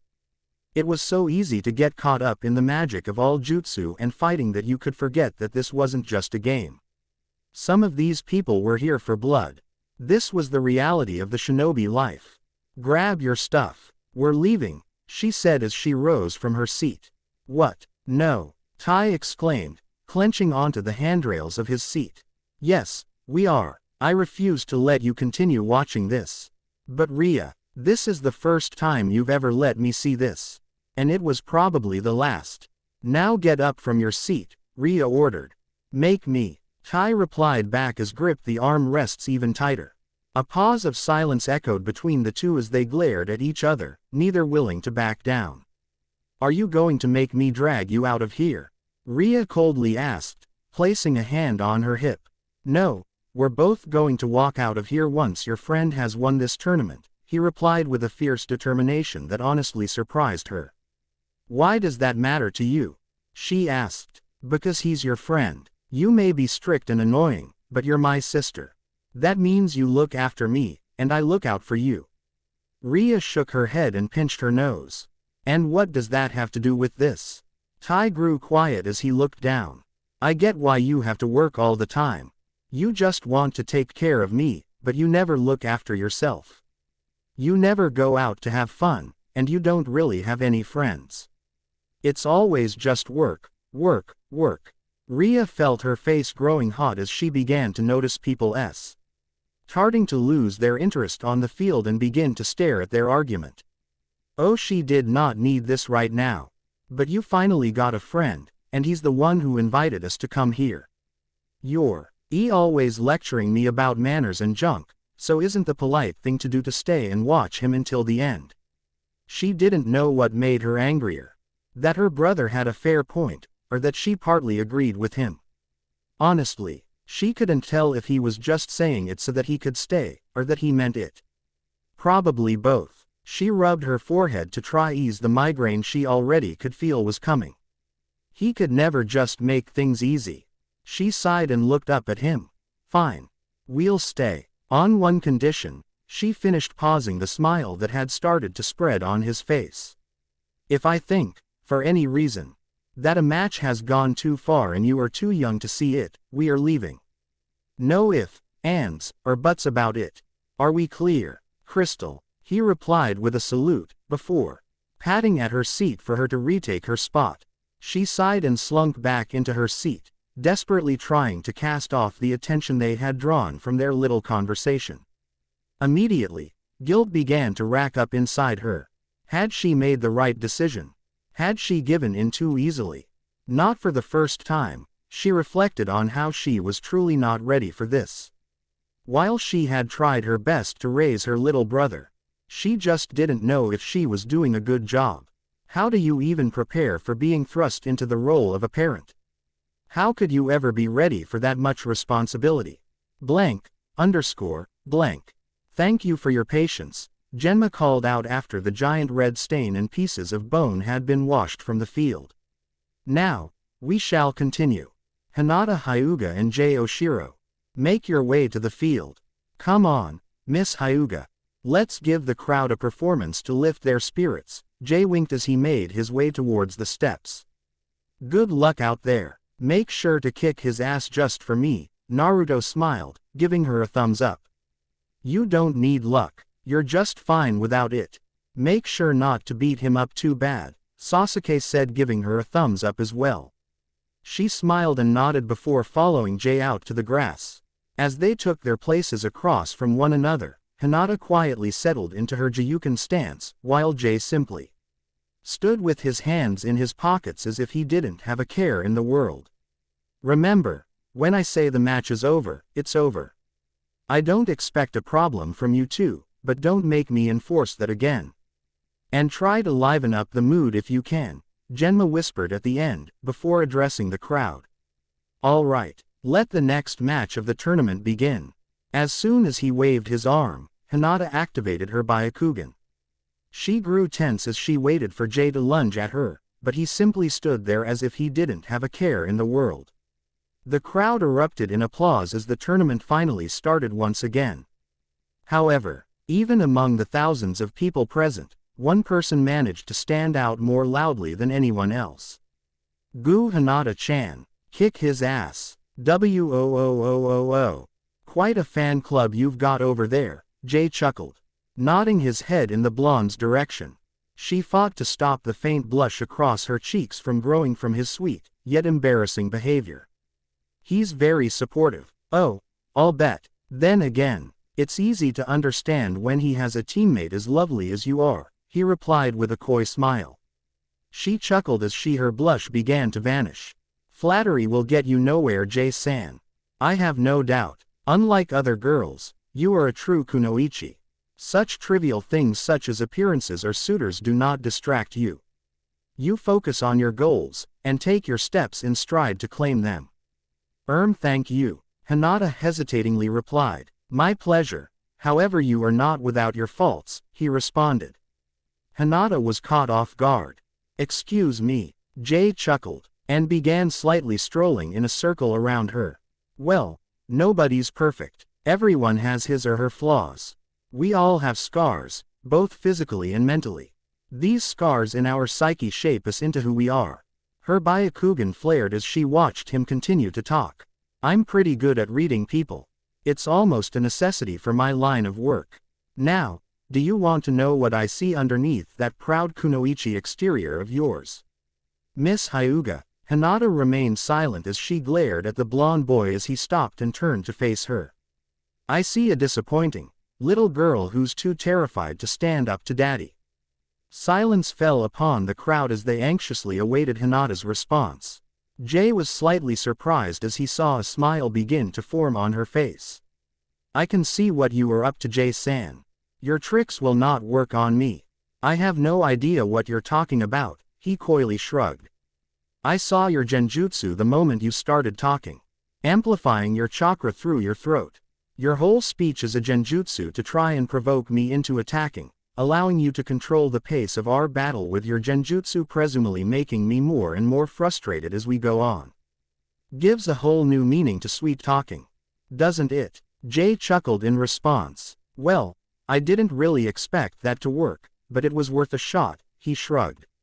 It was the exact same problem that Uno girl had faced when she had fought his opponent's cousin. With those impeccable eyes, they could easily see the genjutsu being cast and easily dispel it. That was the trouble with fighting a Hyuga as a genjutsu user, however. Hinata was immediately on guard as Jay reached into his pouch and began withdrawing 3 metal cylinders. That didn't mean it was impossible.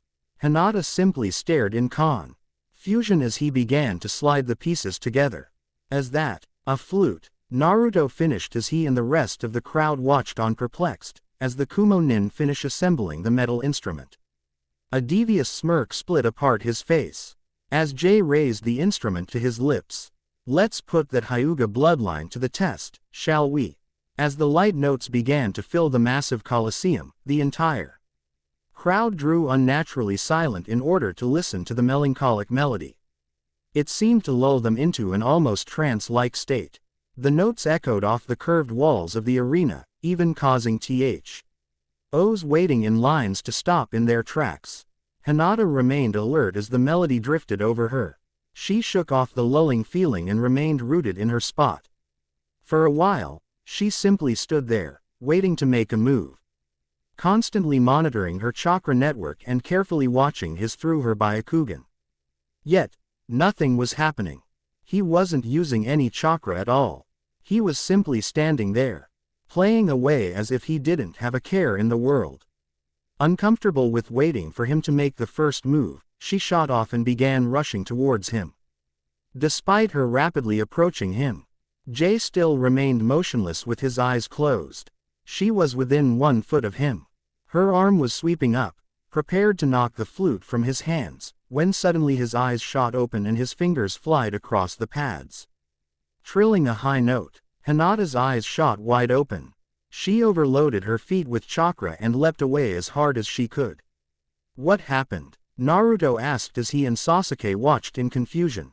As Hinata landed from her rapid escape, Hinata trembled as a bead of sweat dropped down her forehead. She took several deep breaths in attempt to calm down her heart, which felt like it was racing a mile a minute. She didn't know what had come over her. 1 second she had felt relaxed and confident. The next panic. Sheer panic. What was that? The corner of Jay's lips curled up as he ceased his trill. He then closed his eyes and resumed his unsettling melody.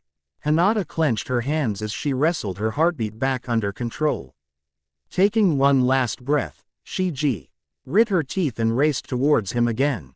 Reaching into her pouch, she palmed 3 smoke bombs and launched them at her opponent.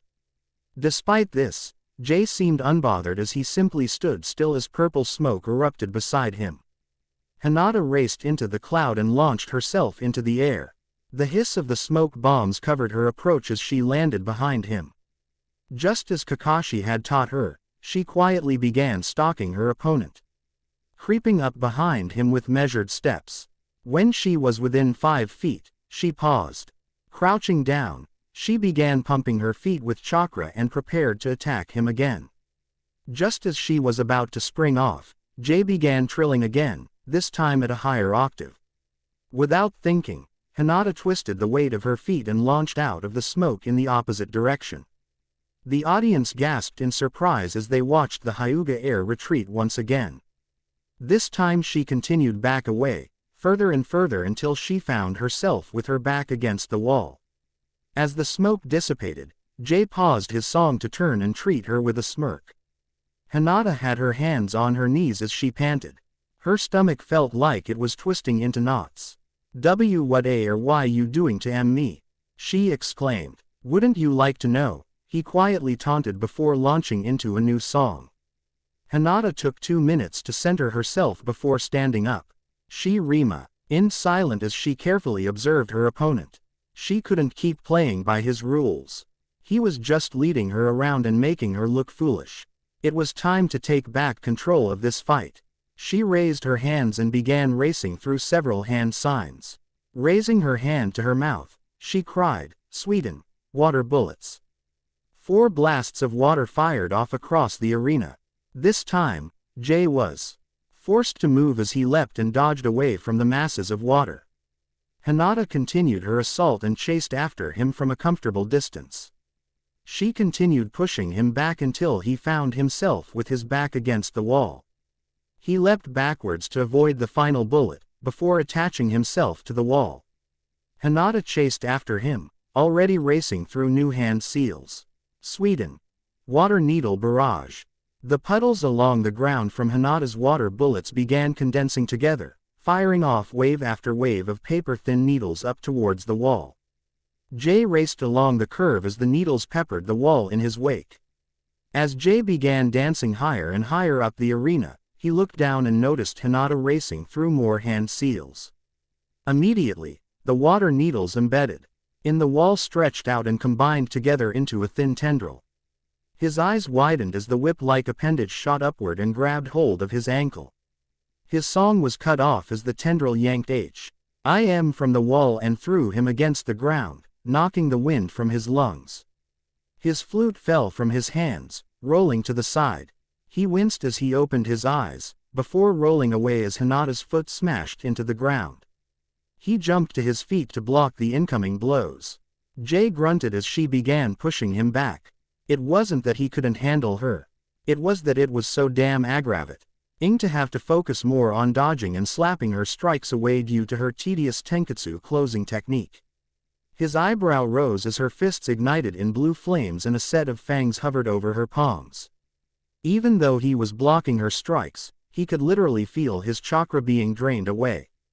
He grabbed her right strike and yanked her forward. He gave her a kick, causing her to slightly stumble as he dove for his flute. As she turned to strike his back, he whipped around with the instrument in his hands and quickly held out a low note. Hinata was immediately startled to see Somethi-ing dart behind her from the corner of her eye. Instinctively, she twisted around with a slash, but was stunned when she turned around. Nothing was there. The world went black momentarily as a sharp pain erupted from the back of her skull. She stumbled slightly from the blow and received one more, before she could raise her arms to block another. She growled and pumped chakra into her forearm as she launched a strike straight at his neck. However, her palm was diverted from its intended path as he slid her arm with his flute into his shoulder instead. Wincing at the suddenly influx of chakra, Jay stumbled back. He raced through 4 hand signs and slammed his hand into the ground. Hinata was caught off balance as the ground beneath her catapulted her into the air away from him. Hinata stumbled on the landing. Falling to one knee, she cradled her head as she felt blood running down her neck. She wasn't the only one cradling her wounds. Jay rubbed at the new bruise along his shoulder. She had missed his tenketsu, but it was still incredibly sore. He was surprised to look up and see Hinata's palms bathed in a green light as she cradled her head. Right, she's a med nin, he thought to himself with only mild irritation. It wasn't too big of a problem, but it could certainly make things complicated. Overall, it didn't really matter that much. After gauging her reactions from his first few tests, he had pretty good read on her. Time to get to work. Jay unbuttoned the pack along the back of his belt and ran his fingers along the 4-colored scrolls. He debated grabbing the red scroll, but settled on the yellow. It was only polite to make this a private affair. He could tell she was a sweet girl. There was no need to ruin her intimate relationships. Hinata let out a sigh as the bruise on her head began fading away. Even so, blood continued to trickle down her face from where he had hit her with his flute. She glared at her opponent and set her eyes on the small instrument. That thing was starting to annoy her. Her first step was removing it from the equation. She was immediately alert as Jay withdrew a scroll from his pouch and unrolled it on the ground. "What are you afraid of, Miss Hyuga?" "Pardon." Her stomach clenched into knots as a more sinister look washed over his face as he smiled at her. "What occupies your thoughts as you drift to sleep? A fear of disappointment, rejection, or how about something as simple as ghosts?"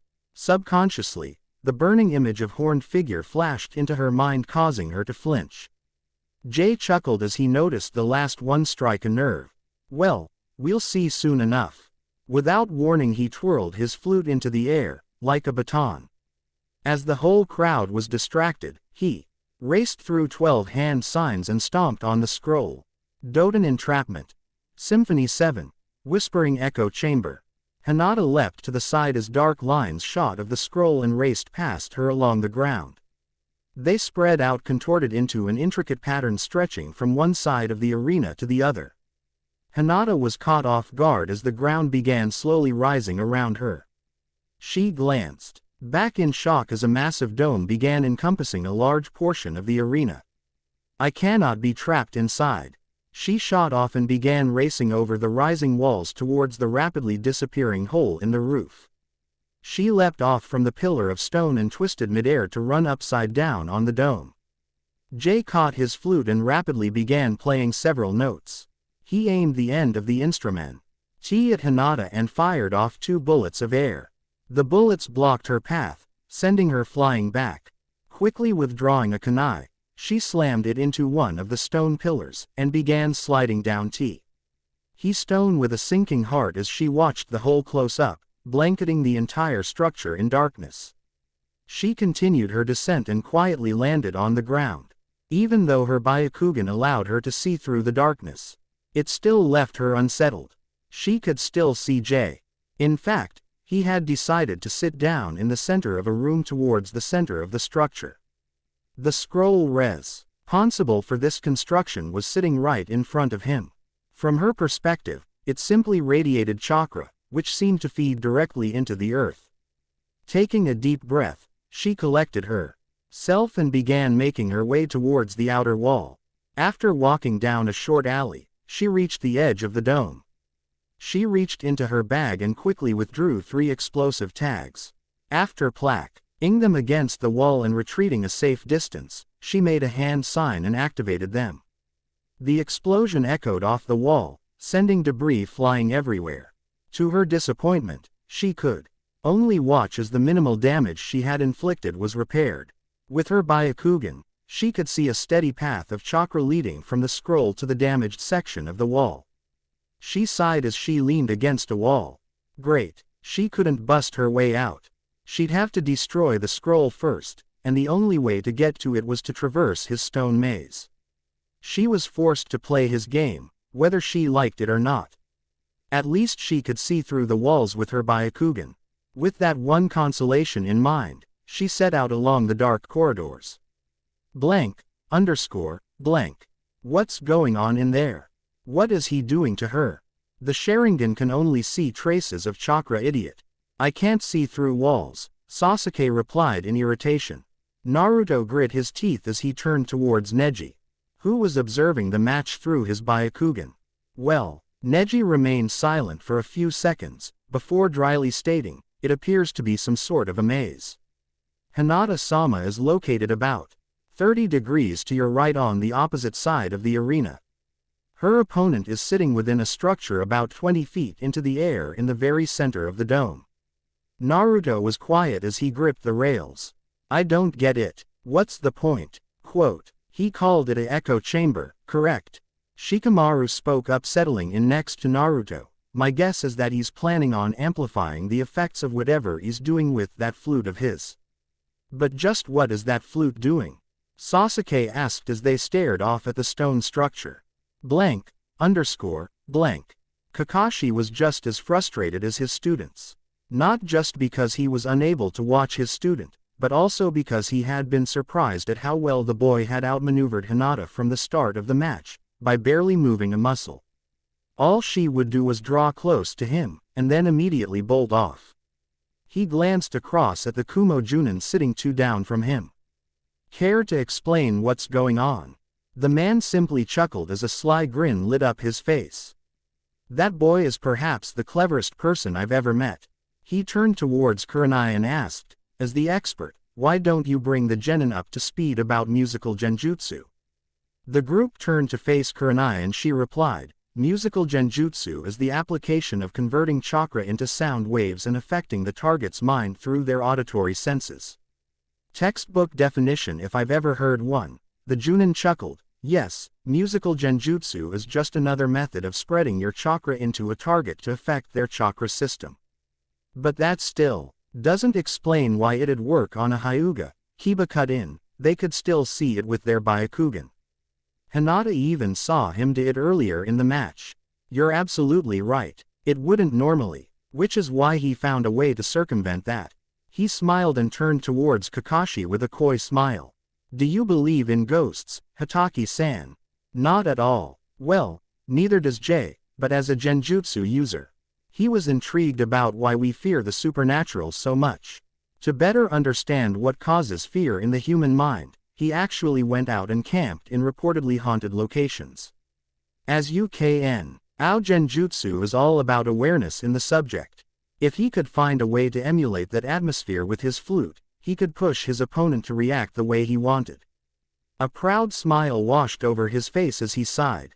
That boy set out to determine what about those locations made people uneasy, and he made one hell of a discovery. At this point, he had truly piqued Kunai's interest.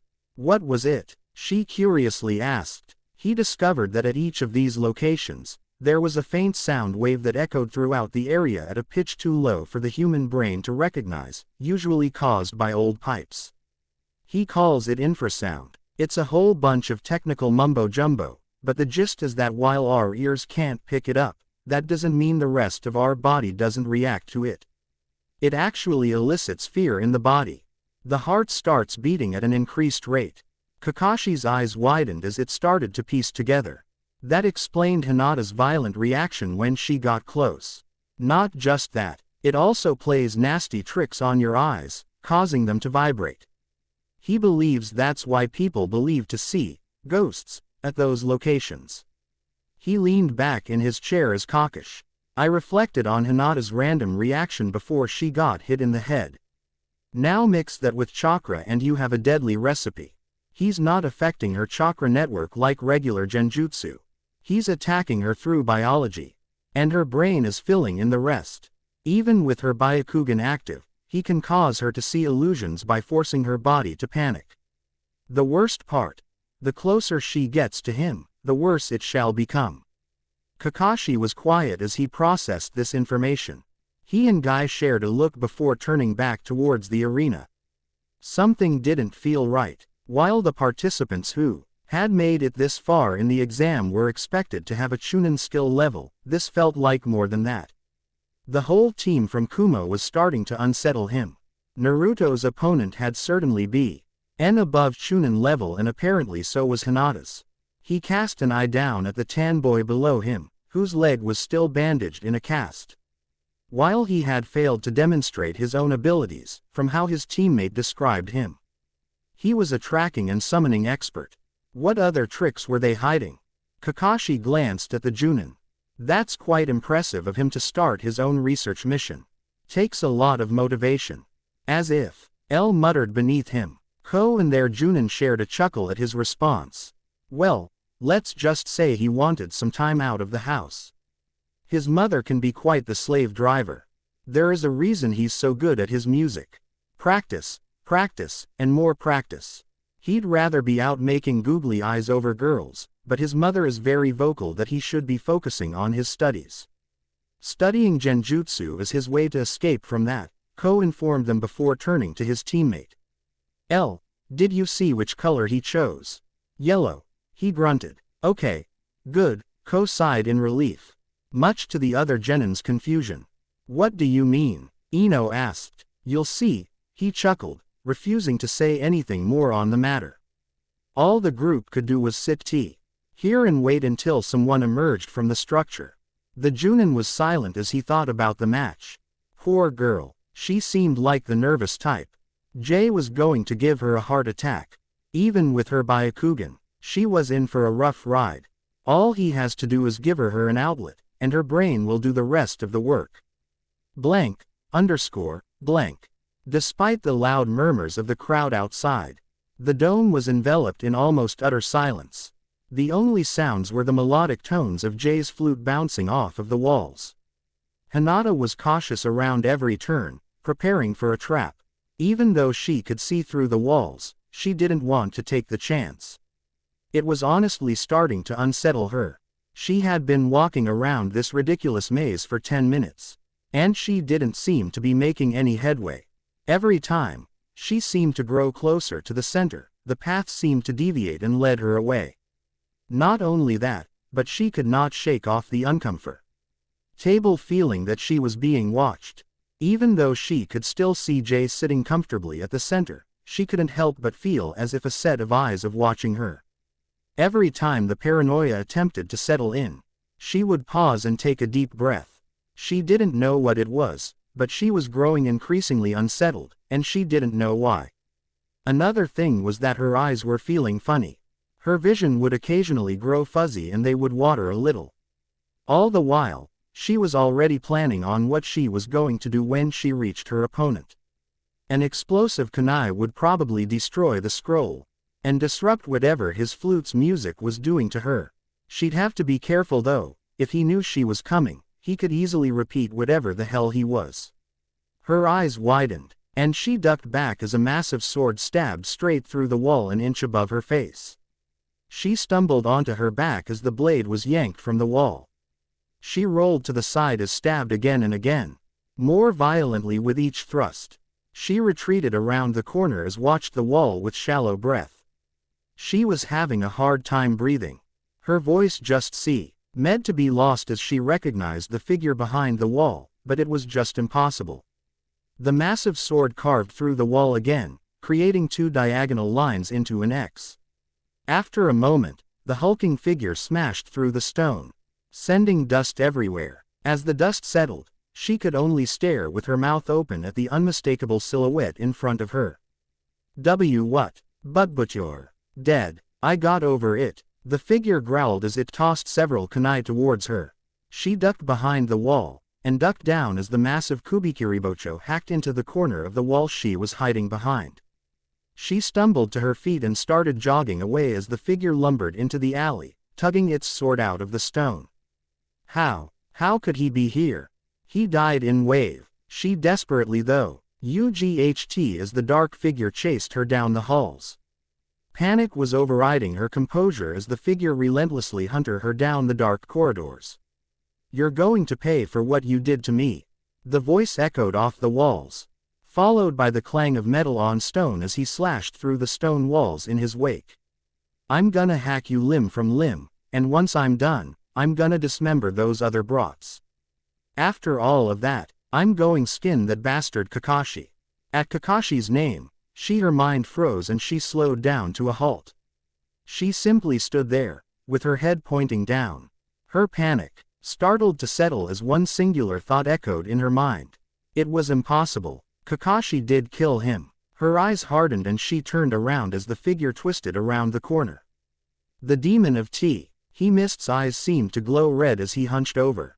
Her eyes took in his dark form, and it was exactly as she remembered it. His spiky hair, lanky arms. However, there was only one aspect she was concerned about. She stared down at his chest and glared back. No hole. He wasn't even wearing the outfit he had worn on the bridge. Instead, it was the shirtless outfit he had worn during their first encounter by the river. The same outfit he had worn when she had been exposed to his horrid killing intent. Her eyes narrowed as he slammed his sword against the ground and began dragging it behind him. He took 2 slow steps before he shot off in a full-blown sprint. She took a deep breath as she slid into her Jiyuken form. His blade rocketed towards her at speed surprising for a blade of its size, but she was ready. Blue chakra sparked to life, stretching out into a thin blade. With all her might, she parried the blow away, knocking both her and the figure back. Hinata was quick to recover and collided with the man once again. He reared back and prepared another swing, which she ducked under. She rolled past him, and as he turned around to swing, her other palm exploded with chakra. The chakra blade slashed out, cutting the massive sword in two, with surprising ease. Unfettered, she continued the motion and slashed out with her other hand, slicing across his face. The figure stumbled back, but barely reacted to the bow. It simply hung there before slowly turning to face her. The lanky man certainly seemed to live up to his demonic moniker. Just like she remembered, he had those awful shark-like teeth. The figure roared at her and began to charge.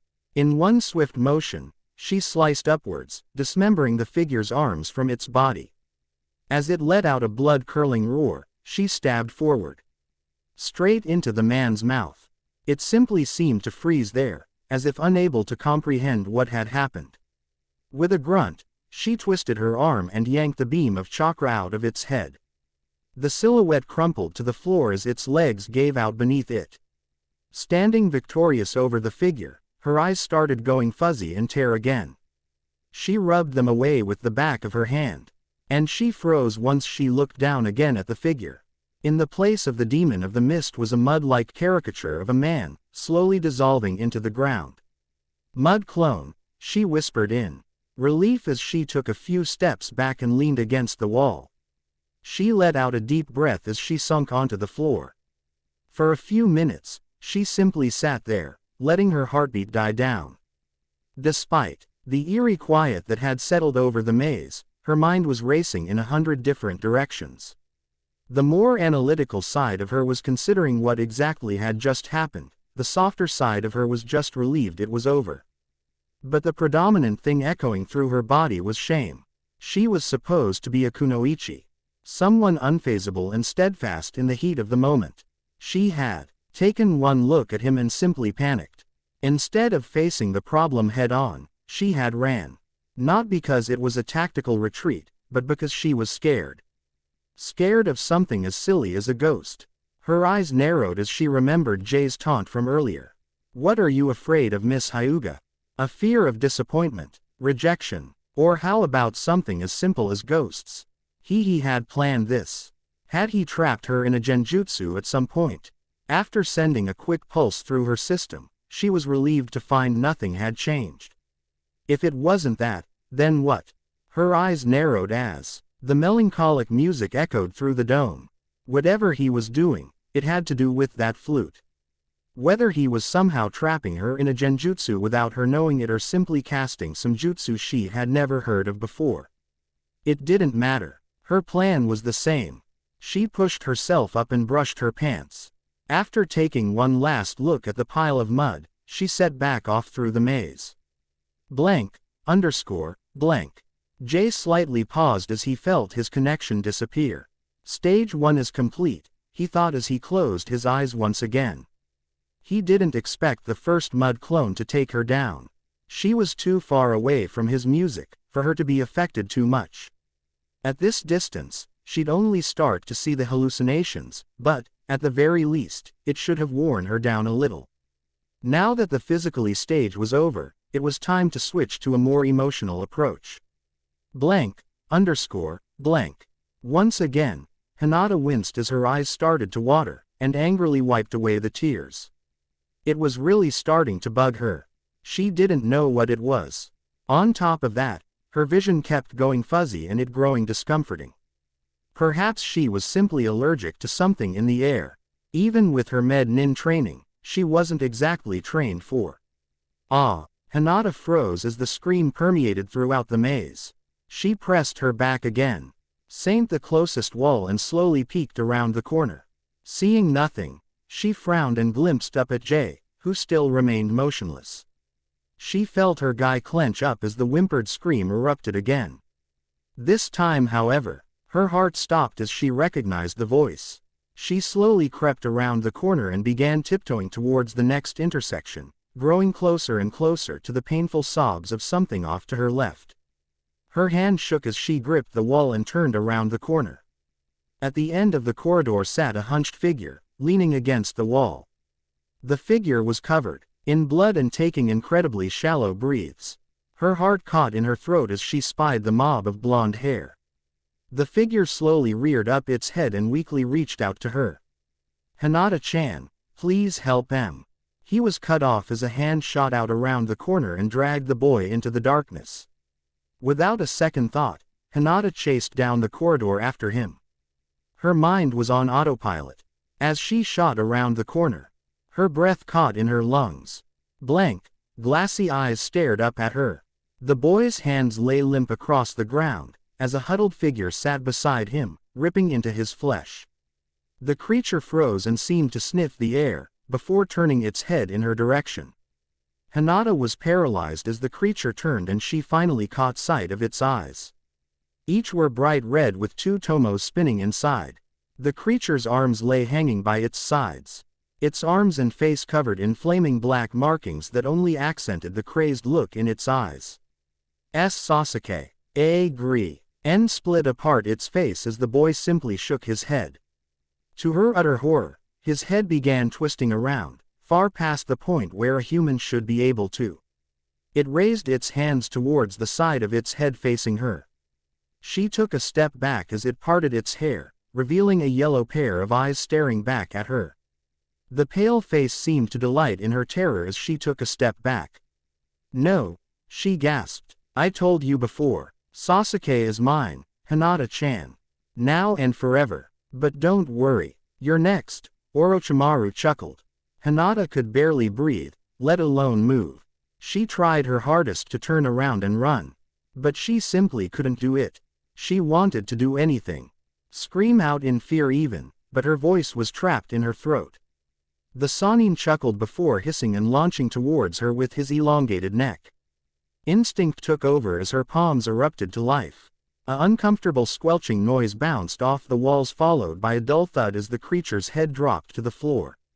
Hinata remained rooted in her spot, with her arms still extended from her attack. Her breath came in shallow bursts as she forced herself to stop shaking. Slowly, she lowered her arm and clenched her hands together. "It's all an illusion. It's not real," she whispered in an attempt to reassure herself. As she opened eyes, she quickly felt her tears return as she stared at the mutilated bodies of her teammates. She couldn't help it. She knew it wasn't them, but that didn't mean it made the sight any less upsetting. It's not real, it's not real," she choked as she gazed down at the boys. "Oh, I wouldn't be too sure about that," a voice whispered behind her. Her blood froze as the sound of hissing began erupting behind her. She whipped around to see the severed head roll onto its side to stare at her. "Like I told you in the forest, I am not finished with you yet." The head chuckled before its neck began to wriggle and grow. The sound of wet flesh slapped against the ground as the head and neck of the Sannin began to work in tandem, acting just like the summons he so actively imitated. The serpent rose from the ground and turned to face her, revealing its massive fangs as chuckled at her distress. Hinata reacted as any creature did in the presence of a predator. "Run!" She twisted around and shot off down the corridor from whence she came, with the snake chasing her in hot pursuit. "It's not real. It's not real," she shouted to herself, just before the dodging to the side as it lunged at her feet. It missed its target, but as it grazed her skin, she reacted and kicked the face away. It shook its head before hissing and racing after her again. "Okay. Maybe it is real, but it isn't him." However, no matter how many times she repeated this fact, no matter how much her brain knew it to be true, that face wouldn't disappear. She could still hear his taunting laughter as they raced throughout the maze. "You failed them. You were too weak," it taunted as the creature easily do. Dged through the barrage of kunai Hinata tossed behind her. "You have always been too weak for your clan, and now you are too weak to save your teammates." "Shut up, shut up," she shouted as she whipped around the corner to face a dead end. The snake slithered to a halt, and began approaching her at a slower pace, taking its time to play with its prey. "You will always be weak, and do you now why? You lacked what they did not, conviction." The Uchiha was fueled by his nightmares and thirst for vengeance. Even the Kyuubi brat held steadfast in his conviction to become the Hokage of this pitiful village. It paused as it began turning around the corner. They deserved their place in Team 7's legacy. "What did you ever off?" Orochimaru was cut off as blue light shot forward piercing straight through his mouth. The creature widened its eyes and chalked on the chakra blade as Hinata lifted it into the air. "You're right, I have been a failure. All my life, it's been one disappointment after another.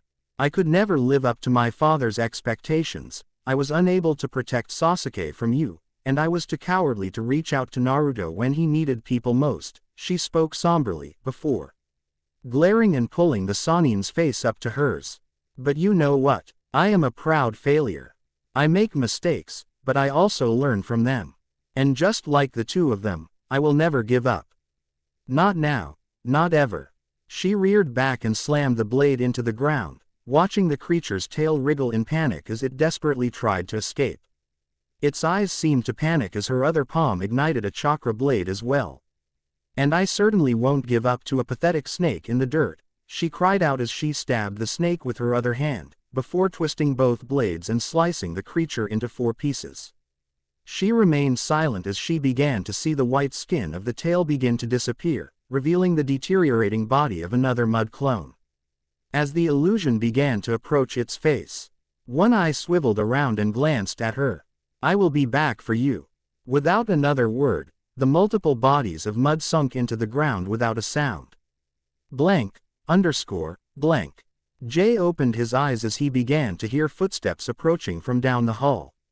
He continued to play as his opponent came to a stop at the entrance of his room. For a minute, they just stood there, staring back at each other. Jay finished the end of his minuet and finally lowered his flute.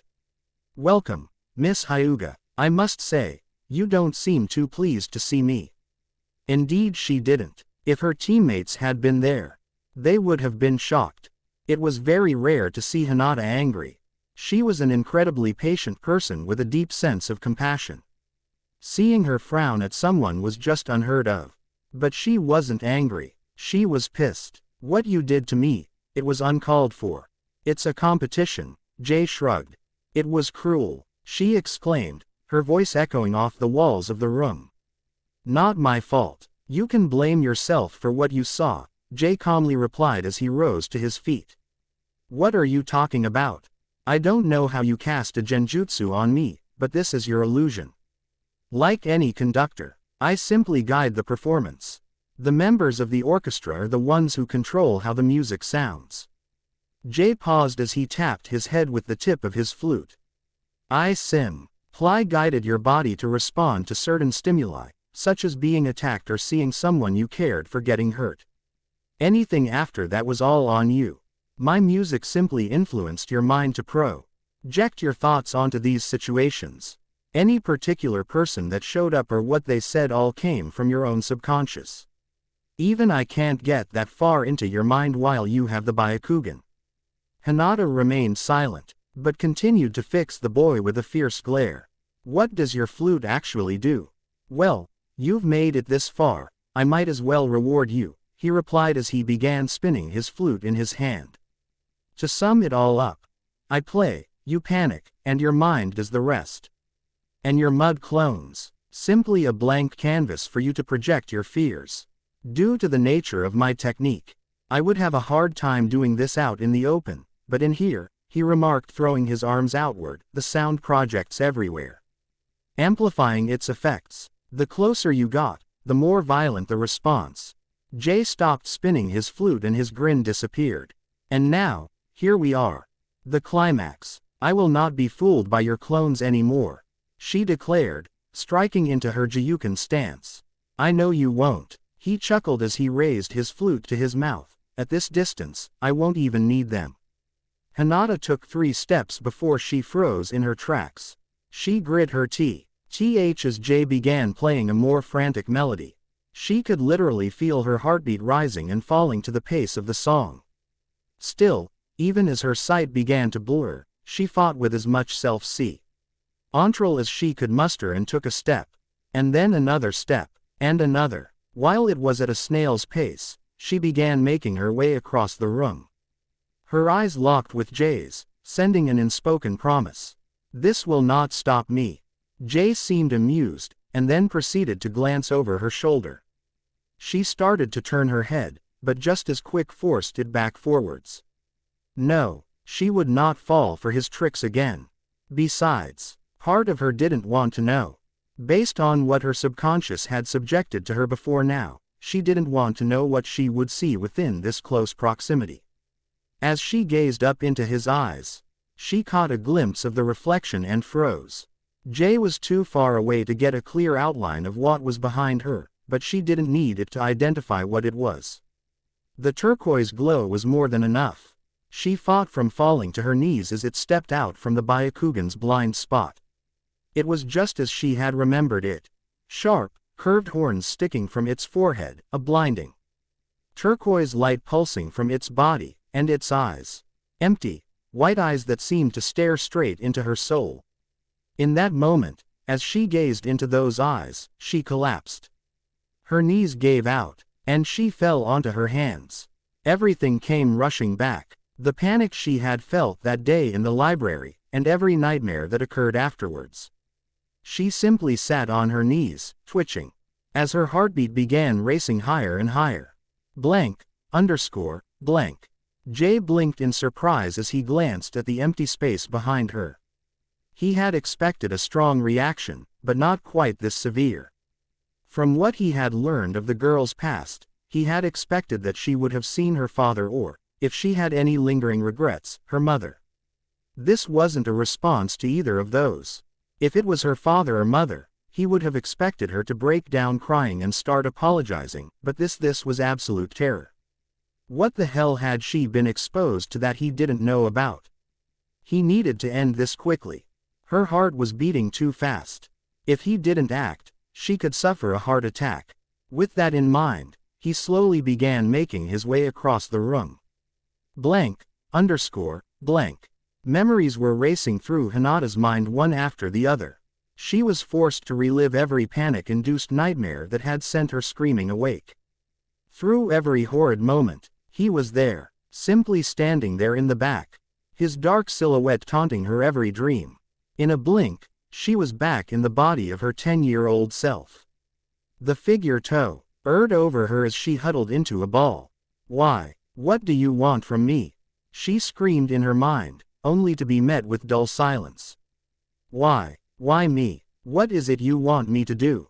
she cried, burying her face into her knees. "Whatever it is, we'll find out together." She blinked in confusion and lifted her head to see two young boys standing in front of her. "You don't have to be afraid. You're not alone anymore," the raven-haired one reassured her with a smirk. "We've got your back." The blonde-haired boy lit up with a smile. "You better believe it. It doesn't matter how long it takes, but we're with you all the way.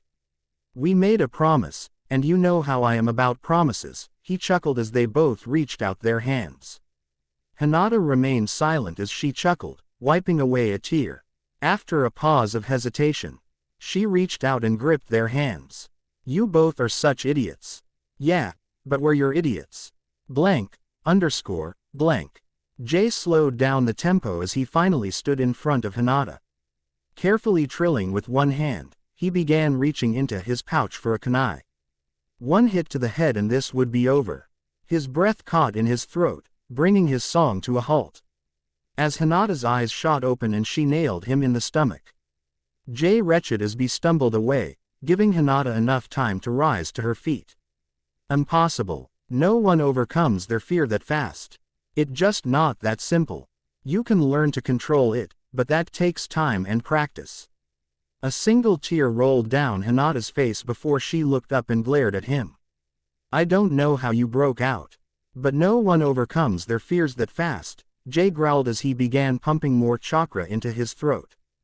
Hinata flinched as the shadow of the horned figure flickered back into existence. But she bit her lip and refused to let her knees give in again. She was no longer being forced to relive her memories, but she still could barely move. "I don't care what kind of mental fortitude you have. But you can't control your biology. Your body will still react to my music," Jay thought as he watched Hinata struggle to stay on her feet. Hinata grit her teeth as she slowly forced her hand towards her pouch. Jay's eyes widened as he glimpsed the tag attached to her kunai, and before he could do anything, she simply tossed it into the air. The tag exploded, sending both parties flying backward. The music came to a screeching halt as the sounds of the explosion rebounded off the walls of the room. Jay groaned as he pushed himself off the ground. He had trouble breathing from the concussive wave of the explosion. As he peeked open an eye, he could see a green glow through the dust. "She's healing herself," he cursed as he fought to get to his feet. He froze as the dust began to clear and she became completely visible. She was holding her side with her right hand, which was hard at work healing her bruises. Her other hand was pointed at the ground, with a blue blade of chakra erupting out of her palm. Before he could say anything, She stabbed down, right into the yellow scroll holding the maze together. It was quite anticlimactic at first, as the scroll simply ceased glowing and began to crumple up. Shortly thereafter, the ground heaved as chunks of stone began falling from the ceiling. Without the scroll, the structure can't support itself. It will keep trying to repair itself without a source of chakra to power it, he cursed as he grabbed his flute off the floor. Out of the corner of his eye, he spied the girl darting in his direction. He quickly raced through 4 hand seals and slammed his hand onto the dirt. The ground beneath him flipped over, rescuing him as Hinata's blade buried into the stone. The audience let out sheets of surprise as the stone structure began to crumble and collapse in on itself. "What's going on?" Naruto exclaimed, desperately holding on to the handrail as the ground shook beneath them. "Over there," Sasuke pointed as a hand shot out from ground 30 feet from the dome. Jay let out a gasp for air as he yanked himself out from the ground. He didn't have much time to rest. The audience gasped as a blade of chakra penetrated out from the second story of the dome. It made a diagonal slice and another in the opposite direction, forming an X, before the wall simply exploded. Naruto let out a sigh of relief he didn't know he'd been holding as Hinata stepped into view. There didn't seem to be any serious injuries from the look of her. However, the longer he gazed at her, the more he realized something was wrong. In all the time he had spent with her, he had honestly never seen her that angry. A second later, she shot off towards Jay faster than Naruto had ever seen her move before. Before he could even lift his flute to his lips, she was on him. In a flash of blue, Jay was mildly shocked as his flute was sliced clean in half. She reared back with her right fist, and the chakra in her palm reared back and shifted into the shape of her lion fangs. Before Jay could respond, she smashed her fist into his face. As he reeled back, she ducked under his guard and slammed her palm right into his chest, directly above his lung. Jay violently heaved as he fell forwards. Before he could hit the ground, Hinata grabbed him by his hair and yanked him up with her blade hovering right in his face. All he could do was fight to breathe as her stared into her furious eyes. He considered reaching for his red scroll, but he decided to let it go. He still had a job to do. "I give up," he wheezed, signaling for Gemma's attention. Jay Oshiro has forfeited the match. The winner is Hinata Hyuga. Happy to finally see some action again, the crowd went nuts for the Hyuga heiress. However, their cheers fell on deaf ears. She wasn't listening. She didn't care. Her eyes were still locked with his. Even after Gemma's announcement, she had barely moved a muscle, with her blade hovering a hair width away from Jay's throat. "Hinata-sama, it is over. Let him go," Gemma called out. When she failed to respond, he walked over and placed a hand on her shoulder. "Hinata-sama, let him go." Hinata held her a glare with Jay for several seconds before finally closing her eyes. She let out a deep breath as she let go of his hair and deactivated her jutsu. "You all right?" Gemma whispered as they watched a medical officer help lift Jay up to his feet. He get uneasy as she turned and began to walk away without a word. "Congratulations," Jay coughed over the roar of the crowd. Hinata stopped in her tracks, but didn't turn around. "It was your subconscious fighting against you," he panted as he turned to face the infirmary. "Whatever you did to overcome them, stick to it. Learn something from this." Without another word, he and the officer began walking off the field. "Way to go, Hinata-chan. You really showed that loud mouth who's boss." Naruto cheered as she finally arrived up the stairs. As she finally came into view, he paused. Something was wrong. He and Sasuke were immediately concerned as she walked up to the two of them with her head down. "You okay?" Sasuke asked, placing a hand on her shoulder. I will be," she quietly muttered. "Hinata-chan. What hap?" Naruto was cut off as she out and yanked the both of them into a hug. "What's ro?" Naruto trailed off as he felt her trembling against him. "Please. Just for a moment," she whispered, tightening her grip around their necks. They didn't need another word. They responded in kind, giving her all the support she needed. Choji was frantic as he tried his best to stop his food from spilling from his lap, as Ino violently kept shaking his arm in excitement. "Come on, Shikamaru," Ino's voice screeched, her voice lost over the roar of the crowd. He bit the inside of his cheek as beads of sweat trickled down his forehead. His face was contorted in deep concentration on the thin, black line racing across the dirt field. As it twisted and curved, in pursuit of the blonde-haired girl backpedaling away, he had to fight his instinctual urge to brush away the sweat gathering above his brow. The crowd was alive and on its feet. After simply waiting and watching the Stone Dome for the majority of the last match, they were excited to finally get things going again, and this match was certainly proving to be entertaining. "You can do better than that, Shikamaru," Naruto loudly hollered from the platform, earning a tiny glare from the Nara in question, before returning back to the matter at hand. He, Lazybones is actually doing pretty good for himself.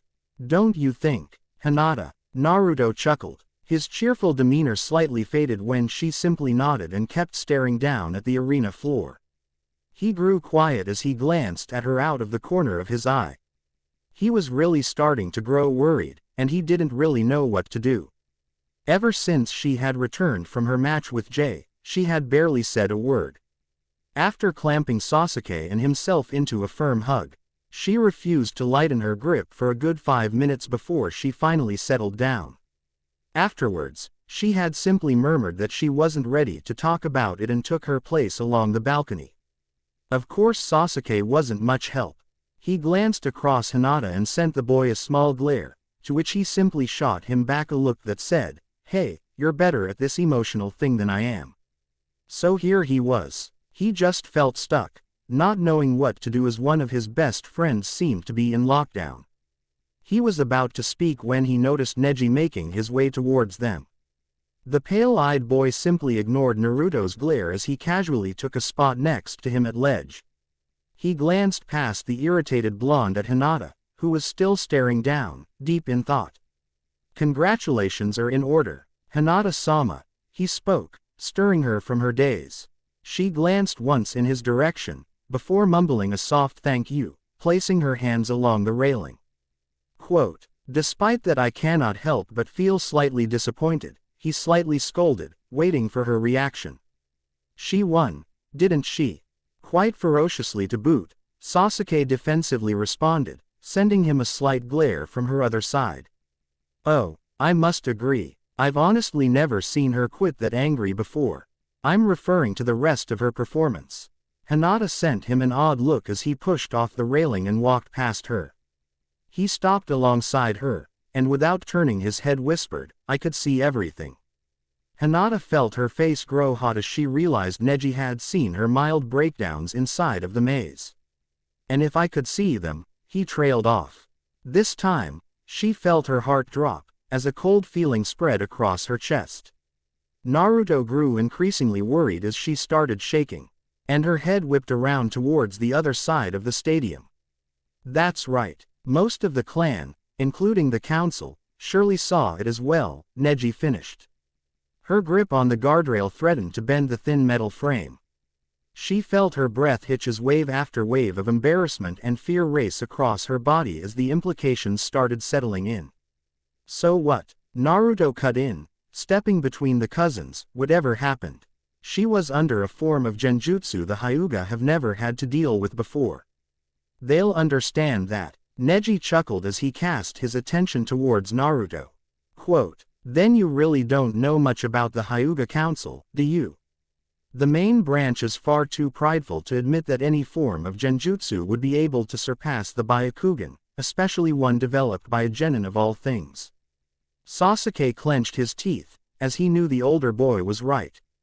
Neji glanced back at his cousin, who refused to meet his eyes as she continued to stare at the ground, shaking. "Even in victory, you're still fated to be a failure," Neji scoffed as he started to walk away, but was held in his tracks, as Naruto clenched onto the back of his collar. He felt himself twisted round to find Naruto directly in his face. "Care to repeat that again?"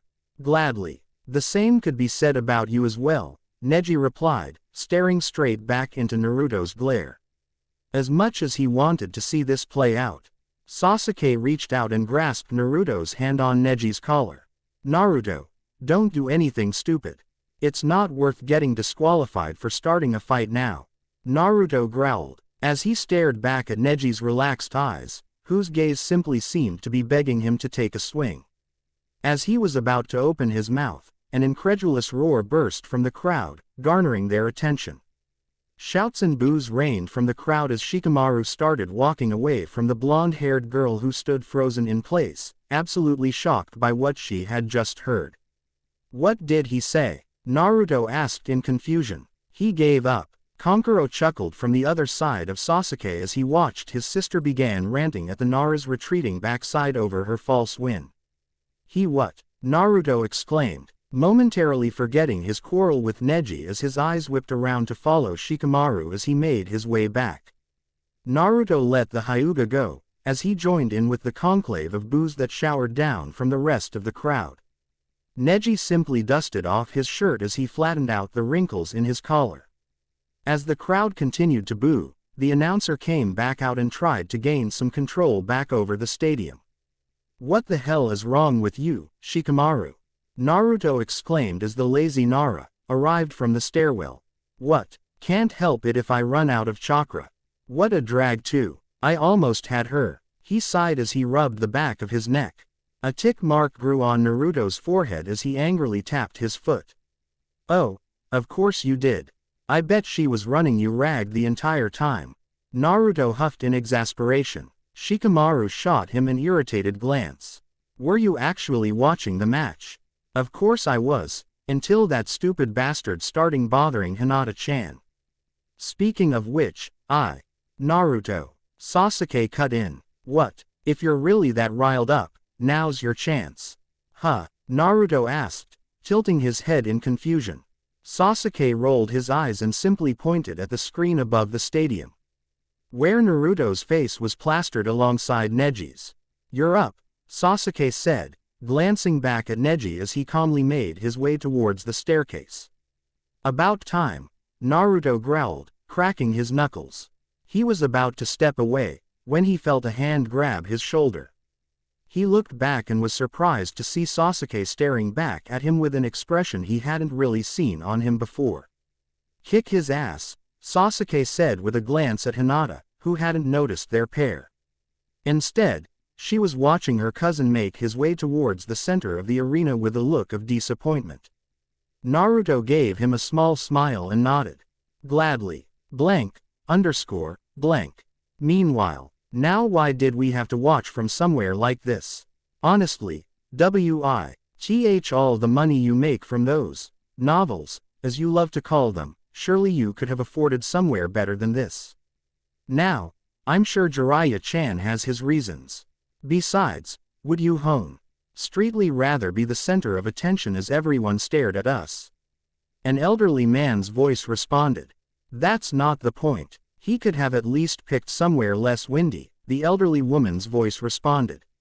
"All right, settle down you two. It's main event time," Jiraiya smirked as he stared down from his spot on top of the arena. "So it is," Fukasaku replied as he turned his attention from poking fun at his wife to stare down at the arena below. He had been mildly surprised by Jiraiya's summons, especially for something as casual as watching some exams. Dropping her false irritation, Shima glanced up at Jiraiya. "While it's always lovely to spend time with you, Jiraiya-chan, something tells me you didn't call the two of us out here simply to watch your latest student. What's going on?" "Call it a hunch," Jiraiya replied as his eyes scanned the surrounding rooftops of the arena, before settling his gaze on the cage press box. "A very unsettling hunch," Jiraiya finished, narrowing his eyes on the sitting form of the cage as he conversed with the Hokage. "Expecting trouble?" Fukasaku asked. "Possibly. Let's just say I'd rather be safe than sorry about some sketch intel." "Well, we'll be happy to lend a hand if things go south, right Pa?" Fukasaku nodded as he turned his gaze down to the tiny speck of blonde hair, making his way towards the center of the field. "So this is the one Huli has been telling me about." He mused as he watched the boy get into position across from his opponent. Just what troubles are you bringing us, Naruto Uzumaki? Jiraiya was wrestling with his own thoughts as he stared down at his student. For better or worse, today was the day everything changed. Blank, underscore, blank. Naruto, come here for a minute. Jiraiya called, motioning the boy. He groaned but willingly jogged over to the old man, and patiently waited for what he had to say. What's up, sensei? Naruto asked after an odd period of silence. I'm about to make a call. But I haven't really decided if it's the right one yet. Huh, what do you mean? He asked, cocking his head to the side. Jiraiya chuckled as he ruffled the boy's hair. He was just too pure. You know what, we'll talk about it later. But for right now just remember this. Jiraiya was quiet as he watched Genma approaching the two boys. I want you to go out there and announce to the world, I am here. Blank, underscore, blank. Genma could feel the tension in the air between the two, as he got ready to start the match. Alright, don't take things too far you two, he warned, giving them each a hard glare. Alright. If you're both ready, then you can begin. Neither opponent moved, ignoring the crowd roaring in excitement. They simply stayed rooted in place, staring the other down. Neji smirked before asking, you have something to wish to say before we get started? Yeah, as a matter of fact I do, Naruto replied with a glare. He paused for a few seconds before responding, I've been waiting for this. Not just for what you did in the forest, but also for how you've been acting towards my team. I do not appreciate how you've acted towards Sasuke or myself. He paused as he glanced at the girl in question, whose full attention was now firmly fixed on the two of them. And especially towards Hinata. Hinata felt her face feel flushed as she felt him stare back and forth between Neji and herself.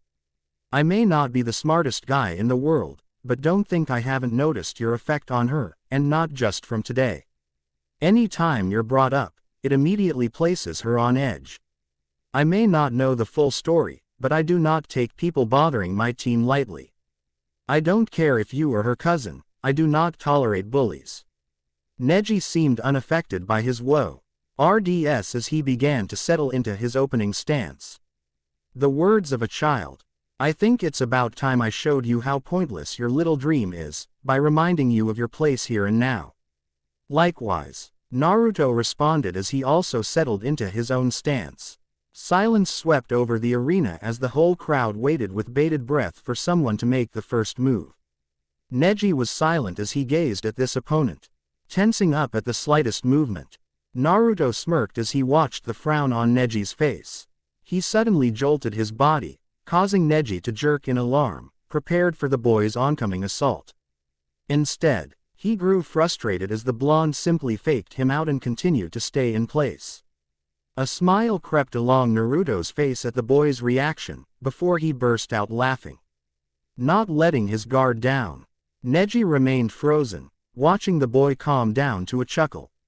You know, Neji, as much as it really pains me to admit it, we actually have a lot in common. Really? Neji replied, raising an eyebrow in amused disbelief. Sure, Naruto replied, shrugging, both of our fighting styles are actually pretty similar. All it can take is one touch and, poof, game over. All you got to do is touch me and shut down my chakra system, and I just got to tap you to place a gravity seal. However, he smirked as chakra began swirling in his gut, racing throughout his body and causing Neji to tense up in alarm. There is one critical difference in our styles. Neji narrowed his eyes. And what's that? Long range. Naruto smirked as he leapt backwards 2 times, before biting his thumb. He smeared the blood across the palm and raced through several hand signs before shouting, summoning jutsu. Smoke erupted from the ground, obscuring the boy, causing the crowd to murmur in excitement. As the clouds faded away, their murmurs turned to confusion as they stared at the tiny orange and blue toad sitting between the boy's legs. What the hell is that? Ino asked in slight disgust, as they stared down at the strange creature squatting in front of Naruto. A frog, a toad, Asuma corrected in mild astonishment as he leaned forward in his seat. It had been years since he had seen any of the summons from Mount Myoboku. I didn't know anyone else beside Jiraiya of the Sannin had access to the Toad contract, Ko responded in shock. As a summoning expert himself, he fully understood the rarity of seeing the summons of the Toad clan in person. Today's the day, huh boss? Gamakichi asked as he glanced around the arena, taking in the sights and sounds of the new environment. You bet. You ready to go? Gamakichi nodded agreement as his gaze finally settled on the Hyuga boy across from him. Wait. Are we fighting Mr. Pretty Boy over there? Honestly, how you built him up, I was expecting more. He shrugged as he gazed Neji up and down.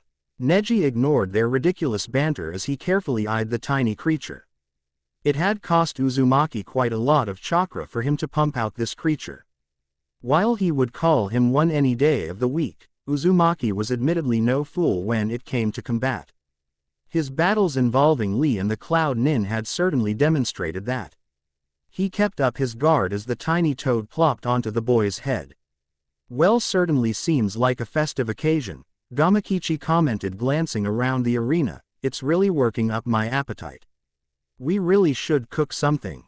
Hungry for barbecue. Starving. Naruto smirked as he glanced down at Neji. I'll bring the matches. And I'll bring the oil. Gamakichi finished as the TWO of them began racing through hand signs. Collaboration. Kaden. Toad oil flame bullet. The two cried in unison, as the oil launched from Gamakichi's mouth was ignited by Naruto's fire. The resulting fire roared to life. Rushing across the field, Neji leapt backwards, vaulting hand over foot, and launched himself up the wall of the arena. The burning oil slammed against the concrete, cooling below him, causing him to face intense heat of the updraft. Gamakichi and Naruto leaned their heads back as they launched another volley of the burning oil. Neji quickly began racing along the wall, as the burning oil crashed in his tracks. He glared as he reached into his pouch and launched a barrage of shuriken at the immobile blonde. The blonde simply reached into his pouch and tossed a single kunai up in the air.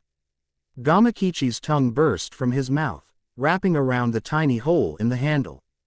In one fluid motion, his tongue whipped around, knocking the shuriken from their intended baths, much to the audience's excitement. Neji grunted as he leapt from the wall, and fell to the ground with some mild discomfort. Ignoring the feeling in his knees, he pushed himself up and began racing towards the pair. He dodged as short volleys of burning oil were launched at him, before the pair began running through new forms of hand signs. Sweden. Pressure stream. Gamakich shouted as water erupted from his mouth. The stream of water struck Neji in the shoulder, slightly veering him off course, but he was able to recover as he leapt and bent over the blast of water, as he grew increasingly closer. Pretty boy's got some fancy footwork, Gamakichi thought in irritation. Neji leapt up into the air, soaring over the duo's heads, causing Gamakichi to cut off his jutsu. Neji landed behind them, and swiftly slid into a low kick, sweeping Naruto off his feet. Neji continued his momentum and twisted around, his arms poised to thrust.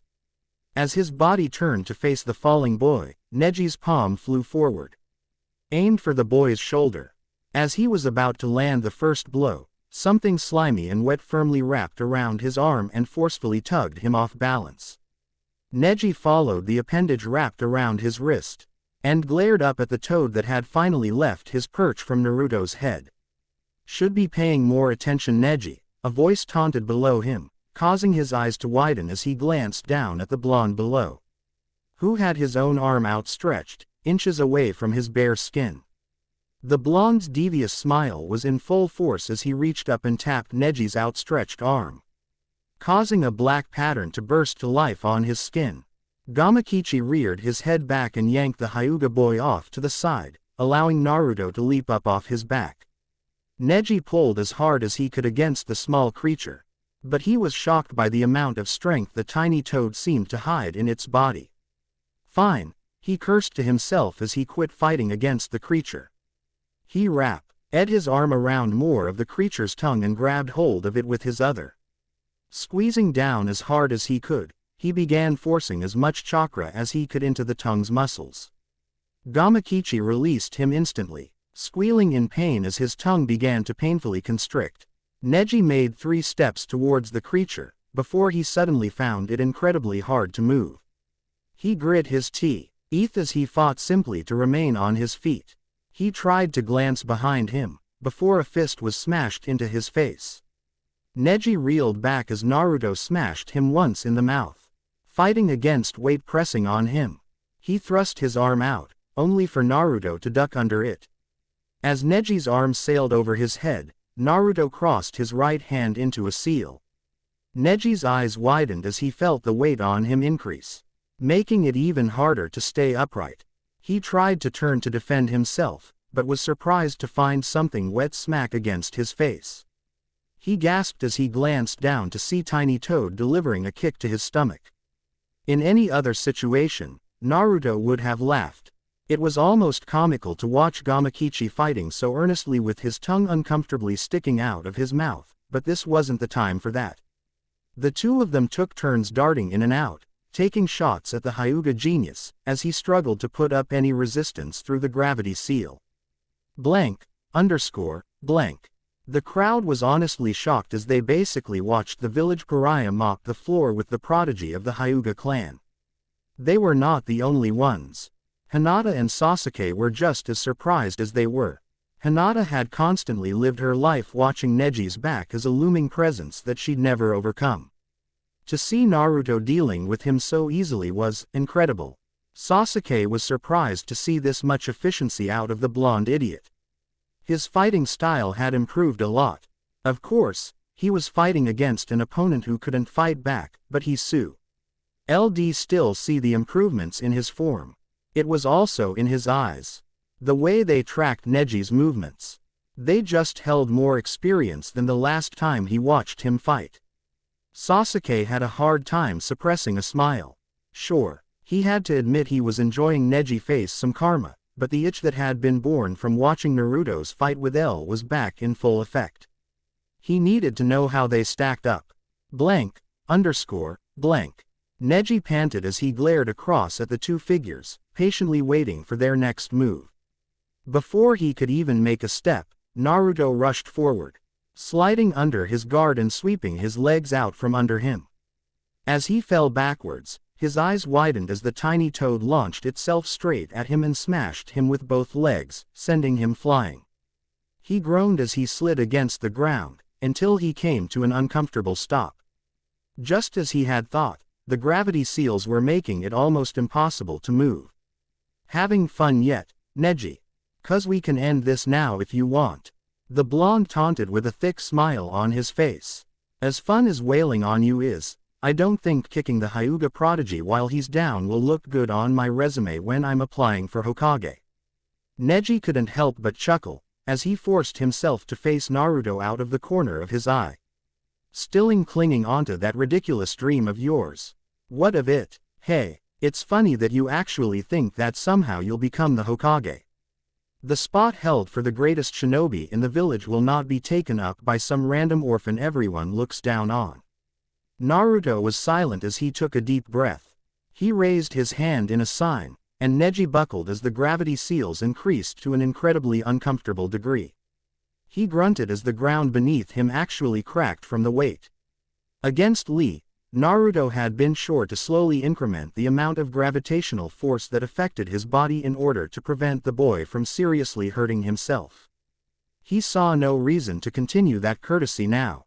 Yeah, we're done, Naruto replied as he glanced over at the judge, who was slowly making his way across the arena. As soon as Naruto turned his attention away, Neji closed his eyes and began focusing his chakra into his head. Honestly, I'm a little disappointed, Gamakichi croaked as he hopped next to Naruto's side. Naruto started to turn and say, no kidding. Nice work by the W. Naruto was cut off as he suddenly felt a surge of chakra violently explode behind him. He whipped around only to see a fist 2 inches from his face. His eyes could only widen in surprise as he was sent flying back across the arena. What the he? Gamakichi cried before he was violently kicked into the air. He felt his breath knocked from his body as he tumbled across the ground. The tiny toad was only to squeeze his eyes open to see a shining figure dart towards him, before his body exploded in pain once again. A fist firmly buried in his gut, smacking him to the ground. Before he could get up, Gamakichi felt himself being squeezed as he was lifted up. Naruto shook his head as he tried to clear his blurry vision. He had actually flown across the entire arena before smashing into the concrete wall.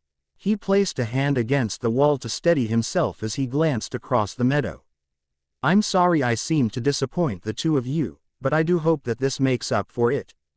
The figure proclaimed before slamming the toad one last time against the ground, where he exploded into a pile of smoke. Naruto's eyes widened as he watched Gamakichi get dispelled back to Mt. Myoboku. While he certainly felt guilty for the toad, he had a feeling that Gamabunta's anger about the state of his son was the least of his problems right now. Neji's Byaku. Gon seemed to be twice as intimidating as he stared his opponent down. Neji let out a long breath as he continued to feel his body adjust to this state. Inner gates. Gate of opening complete, he coldly stated. Oh shit. Naruto thought as flashbacks of Lee started dancing in his mind. I am not going to be a human beach ball again. Blank. Blank. In the stands, Lee watched head-on in frustration as he was forced to watch Neji utilizing the same technique that he had worked so hard to achieve. Go ahead, Lee. I know you have something to say, Guy said, as if reading his mind. Sensei, you taught him the inner gates as well. Indeed. As much as it may hurt seeing Neji using that technique, you need to remember that he is also my pupil, and I cannot turn my students away when they ask for help. Tenten glanced back at him in surprise. Neji actually asked you to teach him that. It surprised me as well, Guy replied, crossing his arms. As you both know, Neji can be quite stubborn about opening up. So you can imagine my surprise when he approached me asking for help. After the preliminaries, he wanted me to teach him the basics of the technique. As much as he hates to admit it, Neji understood how challenging young Naruto would be as an opponent. He glanced down at Lee with a light smile. You'll be proud to hear that he even admitted that he would not have been able to keep up with you if he had faced you in the preliminaries. Lee's eyes widened as Guy continued, so he understood the danger those gravity seals presented, and he needed a way to continue to fight unencumbered. If Naruto was able to get past his guard, just as you did, he saw the inner gates as a method to overcome the weight limit. I see, Lee responded, gazing back down at his rival. Guy watched his young protege watch on, but decided to remain silent. This was not the place for this kind of talk. Blank. And next, Neji cried out as he focused even more chakra in his brain. Inner gates. Gate of healing. Open. Naruto covered his eyes as the swell of chakra caused the wind to whip in his face. Neji slightly struggled to contain the overwhelming energy. As it traveled through every cell in his body, he had never felt so alert. With the limit removed from his brain, his mind was racing over 4 times its normal rate, allowing him to process information faster than ever before. His chakra began working throughout his body, repairing any damage that had been caused by Uzumaki's earlier assault. After a few seconds, he let out a sigh in comfort. He honestly felt incredible. The gravity seal left on his arm barely even registered to him anymore. It hardly even activate. Neji's eyes widened as he felt the seal's force increase yet again. It wasn't nearly as bad as it was before, but he certainly could still feel it was there. Naruto was beyond shocked. Neji was currently pushing 5 times normal gravity and still on his feet. The current seal he had placed on him was at its max. He would have to apply more if he wanted to slow him down again. Without wasting any more time, Naruto raced towards the Hyuga, adjusting to the latest change in gravity. Naruto leapt through the air, aiming a kick at the boy's head, which he was easily able to block. Naruto leapt back before attempting 2 more strikes, which were met with the same level of ease. Tired of just waiting for his opponent, Neji finally began striking back. Naruto found himself truly struggling with Neji's blows. They weren't too fast for him to follow, but now they were about even regarding speed. It was now all up to whose taijutsu form was stronger, and unfortunately he knew between the two of them who had the other beat. "You know Uzumaki, you were right earlier," Neji calmly stated after his latest barrage of attacks left a trail of purple welts along Naruto's forearm. He winced as he felt the Gyuken do its work, causing his muscles to painfully contract. "How so?" he grunted as he tried to knock away the seemingly faster strikes. "We do have similar styles, however, what sets us apart are our weaknesses." Naruto felt confused before Hissen. In pain as Neji got a surprise jab into his ribs. "I must thank you for pointing out my weakness in long range. I will be sure to remedy that. Your weakness, however, will not be so easily rectified." Neji then proceeded to land one punch to his face, before leaping over him. Sensing the momentary weakness on Neji's landing, Naruto whipped around as fast as he could to deliver a strike while he was vulnerable. Fist extended, he whipped around only for his heart to stop as he came face to face with someone else. Her eyes began to water, as he realized his fist was only inches from her face. His breath hitched in his chest as Neji lunged through the vision of Hinata to strike a Gyuken strike straight to the boy's lung. Naruto's eyes widened as blood erupted from his throat. "You're too sentimental," Neji commented as he began lowering himself into a very familiar stance. "Checkmate, Uzumaki," he declared as his fingers began glowing blue. "Two palms," he cried out as Naruto could do not. Hing to stop his fingers from jabbing into his skin. 4 palms, 8 palms. Sasuke and Hinata could only watch in frustration as Naruto was violently bombarded by more and more hits every second. Finally, Neji reared back for his final set.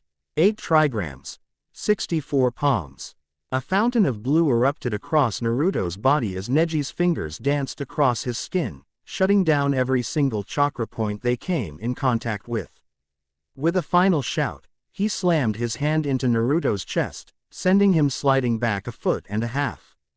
The boy heaved as he tried to breathe and stay on his feet, before eventually his legs gave out beneath him.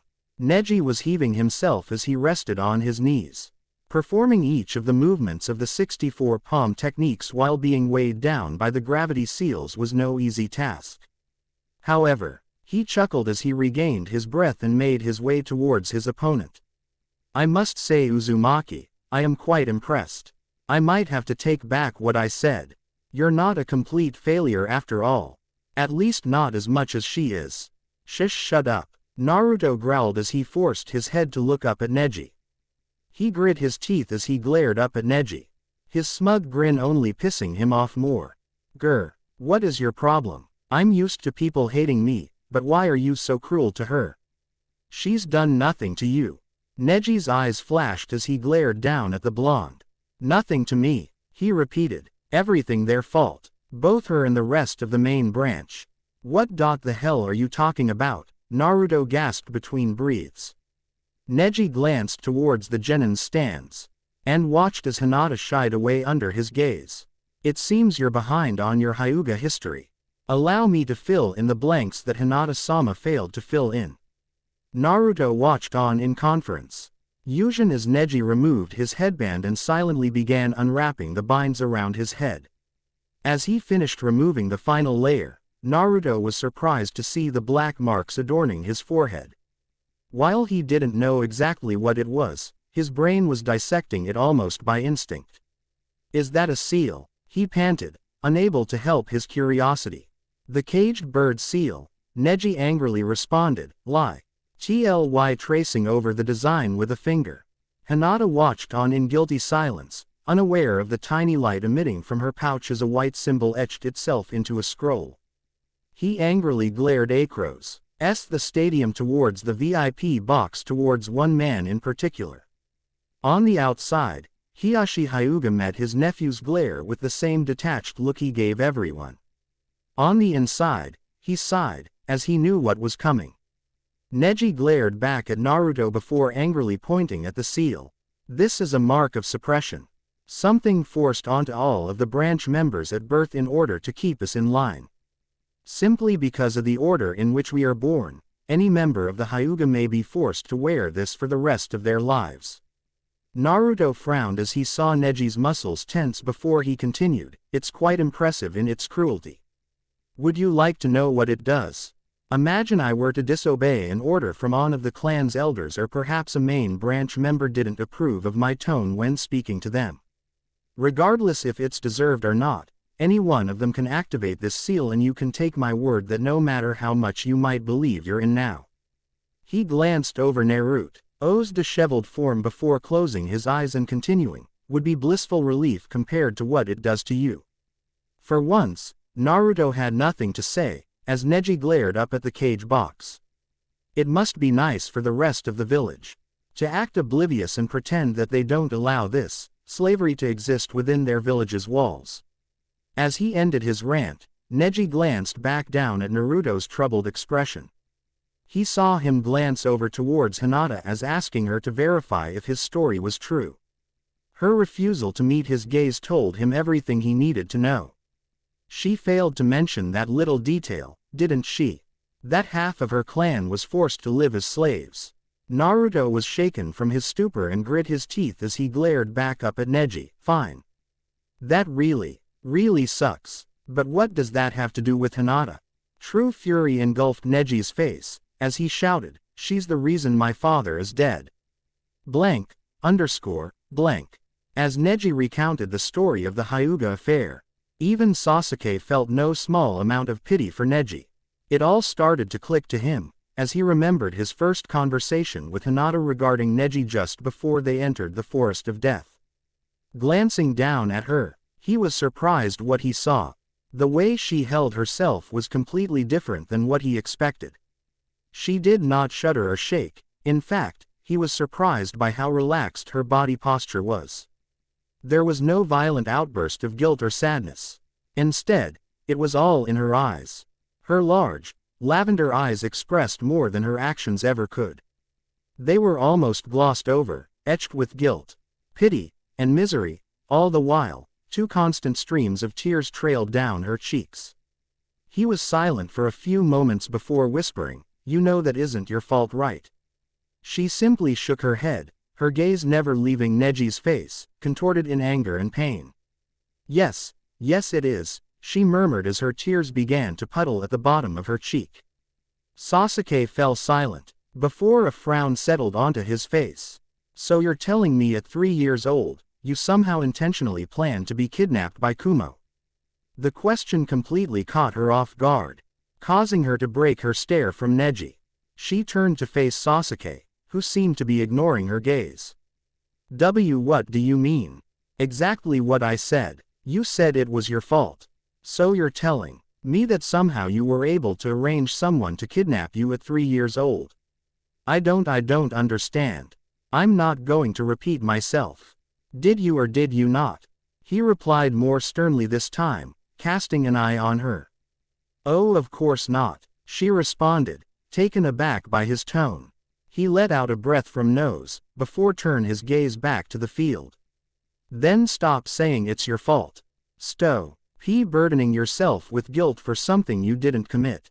I can understand it is upsetting, but I don't want to hear you keep blaming yourself for things outside of your control. Are we clear?" Hinata remained silent as his words reverberated inside her mind. "Are we clear?" Sasuke repeated slightly louder, with a hint of irritation. She remained silent for a few more seconds before she lightly chuckled. She couldn't help but suppress the tugging on the edges of her lips, as the tiniest of smiles lit up her face as she realized what he was trying to do. She nodded as she finally began wiping away the trail of tears that had been gathering on her cheeks and under her chin. "For the record," she slowly said as she rubbed her face against her sleeve, "you're going to need a deeper voice. If you're going to try acting like sensei." Sasuke seemed to ignore her last comment as if he hadn't heard it, as he continued staring down at Naruto's beaten form. "All right, pity time is over. Start paying attention. This match isn't over yet." Hinata was silent as she returned her attention back to the match at hand. She felt horrible as she gazed upon Naruto. His new clothes were torn and tattered, as well as stained from blood and dirt. She could feel Naruto's gaze as he turned his attention back to her. She didn't want things to end here for him, especially after all of his hard work. Finally, she shook herself as he broke her gaze, and turned back to respond to Sasuke. What do you mean? Did you see that he has a plan? No, he has nothing, but this match still isn't over, Sasuke responded with certainty. Shimarao raised an eyebrow as the pair's conversation came to an end, and he took a place next to Sasuke at the railing. Why do you say that? Shikamaru asked, glancing up at him. Because it's him. That idiot just doesn't know when to stay down, Sasuke replied with a light smirk. Shikamaru was silent for a second, before lightly chuckling and turning back to the field. Hinata also giggled at his remark as she turned back to the match. Sasuke was right. It was one of the many things she absolutely admired him for. His one creed that she had taken to heart more than any other. The will to never give up. Blank. Half a minute earlier, Neji was silent as he finished his story regarding the passing of his father. This is my fate now. To forever be a slave to an unworthy family. Forced to be held back, simply because my father came out a few seconds after hers. Naruto remained silent as he lay in the dirt. His body was aching and it was difficult to even breathe.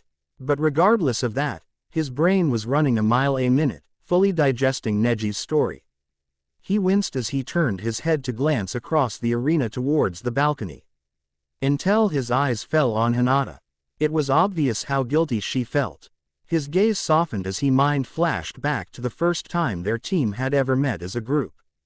Of course she had been shy and nervous. But she calmly stood up and said, hello. My name is Hinata Hyuga. My likes also include reading, as well as flower pressing, and my family. My dislikes, her thoughts trailed off. As she thought about the divide in amongst the Hyuga, are rather personal to my clan. And my dreams are, she blushes as she shoots Naruto a quick glance, before pinching herself and holding her head up high. To become the next leader of my clan, so that I can finally unify both houses. As his memory needed, he couldn't help but weakly smile as he watched Sasuke try to cheer her up in his own way. Before shifting his gaze back to Neji. You're so full of shit, he muttered, making sure Neji would clearly hear him.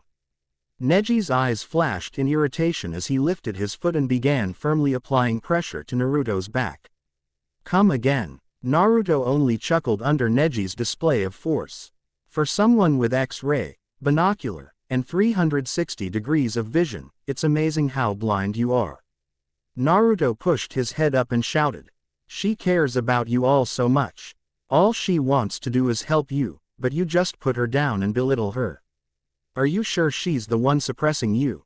Neji's nostrils flared as he applied slightly more pressure, before swiftly lifting his heel from Naruto's back and backed up. He turned to walk away, but turned one last time to say, placing my trust in her would be pointless. She is far too soft to run the clan. Besides, it's not as if she has any chance, especially after today. Her behavior inside the maze was pathetic, and it was observed by the entire council. Trust me, it did nothing to help her perception in the elders' eyes. She'll never have the support to become clan head. Well, it can be kinda hard to gain any traction when even your family keeps putting you down. Naruto shot in, causing Neji to pause. After a few seconds, he shook his head and turned to Genma. Referee, this match is finished. I'm done wasting my time here. Without another word, Neji began making his way across the arena.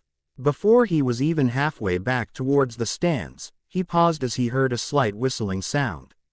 Instinct kicked in, and his head jerked to the side. A kunai sailed past his face. Lightly cutting his cheek, he whipped around with a frown to see the blonde barely on his feet with one hand on his knees and the other outstretched in front of him. Where do you think you're going? Naruto panted. I'm not finished with you yet. He grit his teeth as head raised his head to meet Neji's gaze. I'm still standing. a fact that can be easily remedied. Neji responded in kind, before rushing back and forcefully shoving Naruto off his feet.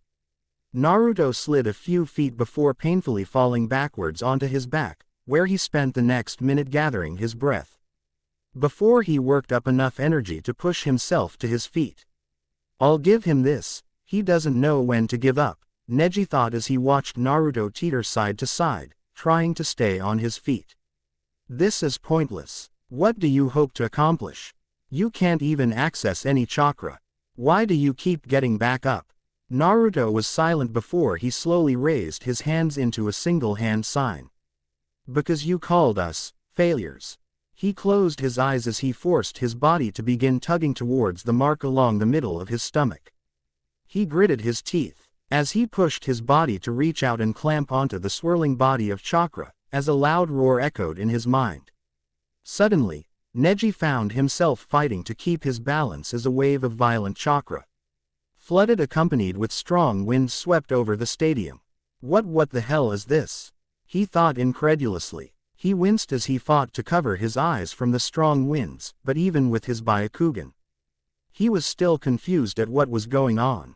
He was left shocked as he watched a strange, new source of chakra, drowned in a red, malevolent aura begin flooding throughout the blonde's body. His entire chakra system should have been blocked off, but Naruto was somehow forcing this ridiculous chakra through his body's network. Not only was it flowing, but this chakra was also forcing open all of the blonde's chakra points he had closed off in his earlier attack. What is this dark chakra? Neji cursed as he could only watch as this strange, red chakra erupted from the boy's stomach, spreading out in every direction. Or, is it even chakra at all? Blank, underscore, blank. There it is again, Hinata muttered as she and Sasuke braced themselves as the waves of heavy chakra washed over them. She had been only half conscious at the time, but she could still vividly remember the feeling this chakra from their mission to Wave. While the chakra still held a malevolent feeling to it, it felt incredibly more reined in than before. However, that didn't mean it was something to scoff at. It still made the hair on her arms stand on end, and fill the air with a thick, heavy feeling that seemed to press down on her. She was forced to remove her grip on the railing to cover her eyes, as her face was assaulted by the onslaught of wind. Sasuke on the other hand didn't even seem to mind the wind. In fact, his eyes never let the sight of his teammate as this red chakra swirled around him. Sure, he had known about the blonde's tenant ever since the team's little here to heart in Wave. But believing and saying were two very different things. This was the first time he was actually conscious to experience the demon's chakra in person. He was shocked by just how overbearing it was. It felt like heavy bursts of hot gas were being blasted against his body, and that was without even mentioning its biggest affect. The rage. It was as if a presence was simply rolling through him in waves. The closest thing he could compare it to was Zabuza's killing intent, but even that paled in comparison. Zabuza's intent had been overbearing, but it had carried an almost manufactured feeling to it. It was almost like he could tell that the rage and anger weren't directly intended for him. But this, it almost felt personal, as if he were the true target of all of this presence's anger. All that hatred and anguish directed straight at him. But what really struck him the most was from whom all this was coming from. While he had accepted his teammate's status as a Jinchuriki, it was almost as if it never truly settled into his mind. The guy was just too naive and upbeat. The idea of the village's ultimate demon inside of him of all people just never clicked with him. But now, being bathed in the glow of this chakra, Sasuke felt like he was truly beginning to understand the situation his teammate was actually in. His eyes flashed red as the picture of Naruto's engulfed by a sea of red was burned into his mind. Even as the chakra continued to flow over him, it couldn't stop a new feeling that was rushing over him. Anticipation. Blank, underscore, blank. Naruto was uncharacteristically silent as the strange chakra finally stopped thrashing out and spreading in every direction. As he let out his breath, the chakra seemed to settle and began focusing solely on his body, forming an aura around himself. When he finally opened his eyes, Neji was taken back by the sight. Gone were his bright, blue eyes. In their place, were two bloodshot, red eyes with sharp, slanted irises. He never broke Neji's gaze, as he calmly withdrew a trident-style kunai from his pouch. Impossible. Does he have a Kekai Genkai? Neji thought as he tried to understand what exactly was happening. Just, what is he? Shaking himself from his stupor, Neji grit his teeth and began raising his own chakra. As he forced his energy to flow through his body, he could not stop Naruto's words from before echoing in his head. Well, it can be kinda hard to gain any traction when even your family keeps putting you down. Shut up, shut up. Why won't you just stay down? He growled as he took a few slow steps before racing full tilt towards the blonde. His hands erupted in blue chakra as he prepared to deliver another stroke. This time to his heart. Why? Naruto repeated before he too rushed forward. As they finally drew upon each other, the blonde tossed his kunai forward towards Neji's head. He almost smirked at the throw as he easily tilted his head to miss the blade. It was almost as if he wasn't even aiming for his head. Just as they were within inches of each other, the blonde indignantly cried, "Because that is my fate." Ignoring the blonde's words, Neji swept under his arm and pressed forward towards his chest. The blonde seemed completely unconcerned about the glaring weaknesses in his guard as Neji reached forward to strike him. And then, just as he was about to land his hit, it happened. He vanished. He simply vanished. Gone in a yellow flash. Dumbstruck, Neji could do nothing but continue his path forward before. The blonde suddenly returned to his Byakugan's field of view, hovering right above his back. Neji was beyond shocked, but what actually scared him was the massive concentration of chakra that was forming in Naruto's hand. The heat from the Rasengan bathed his palm as he glared down at the wide-open back of his opponent. He tightened his grip on his kunai as he twisted midair and slammed the blue orb into the small of Neji's back. It was only a matter of seconds, but to everyone in the crowd, it felt like hours. All of the older shinobi recognized the technique instantly. Every single one of Hem mouthed the words that screamed from the boy's lips. Rasengan. Dust was sent flying as Neji was slammed into the earth beneath him. Neji's face stung with tears as his back erupted in pain from a combination of burning and tearing flesh. Any attempt to let out a cry of pain was cut back, as he was shot towards the ground, knocking the wind from his chest. The collision of the impact shattered the ground beneath him, launching up a cloud of dust into the air. A loud-sounding crack echoed off the walls of the arena, filling the silent void left by the stunned crowd. Naruto bit back the bile in his throat. The pain in his gut was sharp, but short-lived as he already felt the Kyuubi's chakra patching up the hole even faster than normal. He was silent as he stood over Neji's body, seeing the spiral-shaped scar now etched into his back. The silence hung over them for a few more seconds, before he finally tore his gaze away from his back and met Neji's eyes. He simply stared back at those white eyes that were so similar to his teammates. Finally, Naruto spoke. Maybe there is some fate or destiny set out for us to follow, but what gives anyone the right to say that they know what their fate is?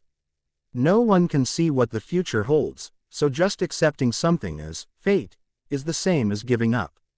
Neji didn't know what to say as Naruto turned away from him.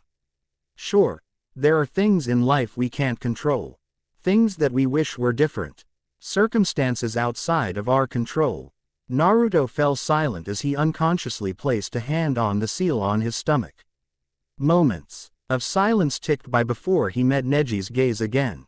Neji was surprised to see the blonde's eyes full of even firmer resolve. But more than anything else, I believe it's our decisions, not the conditions of our lives, that determine our destiny. So that's for today. Thanks for watching.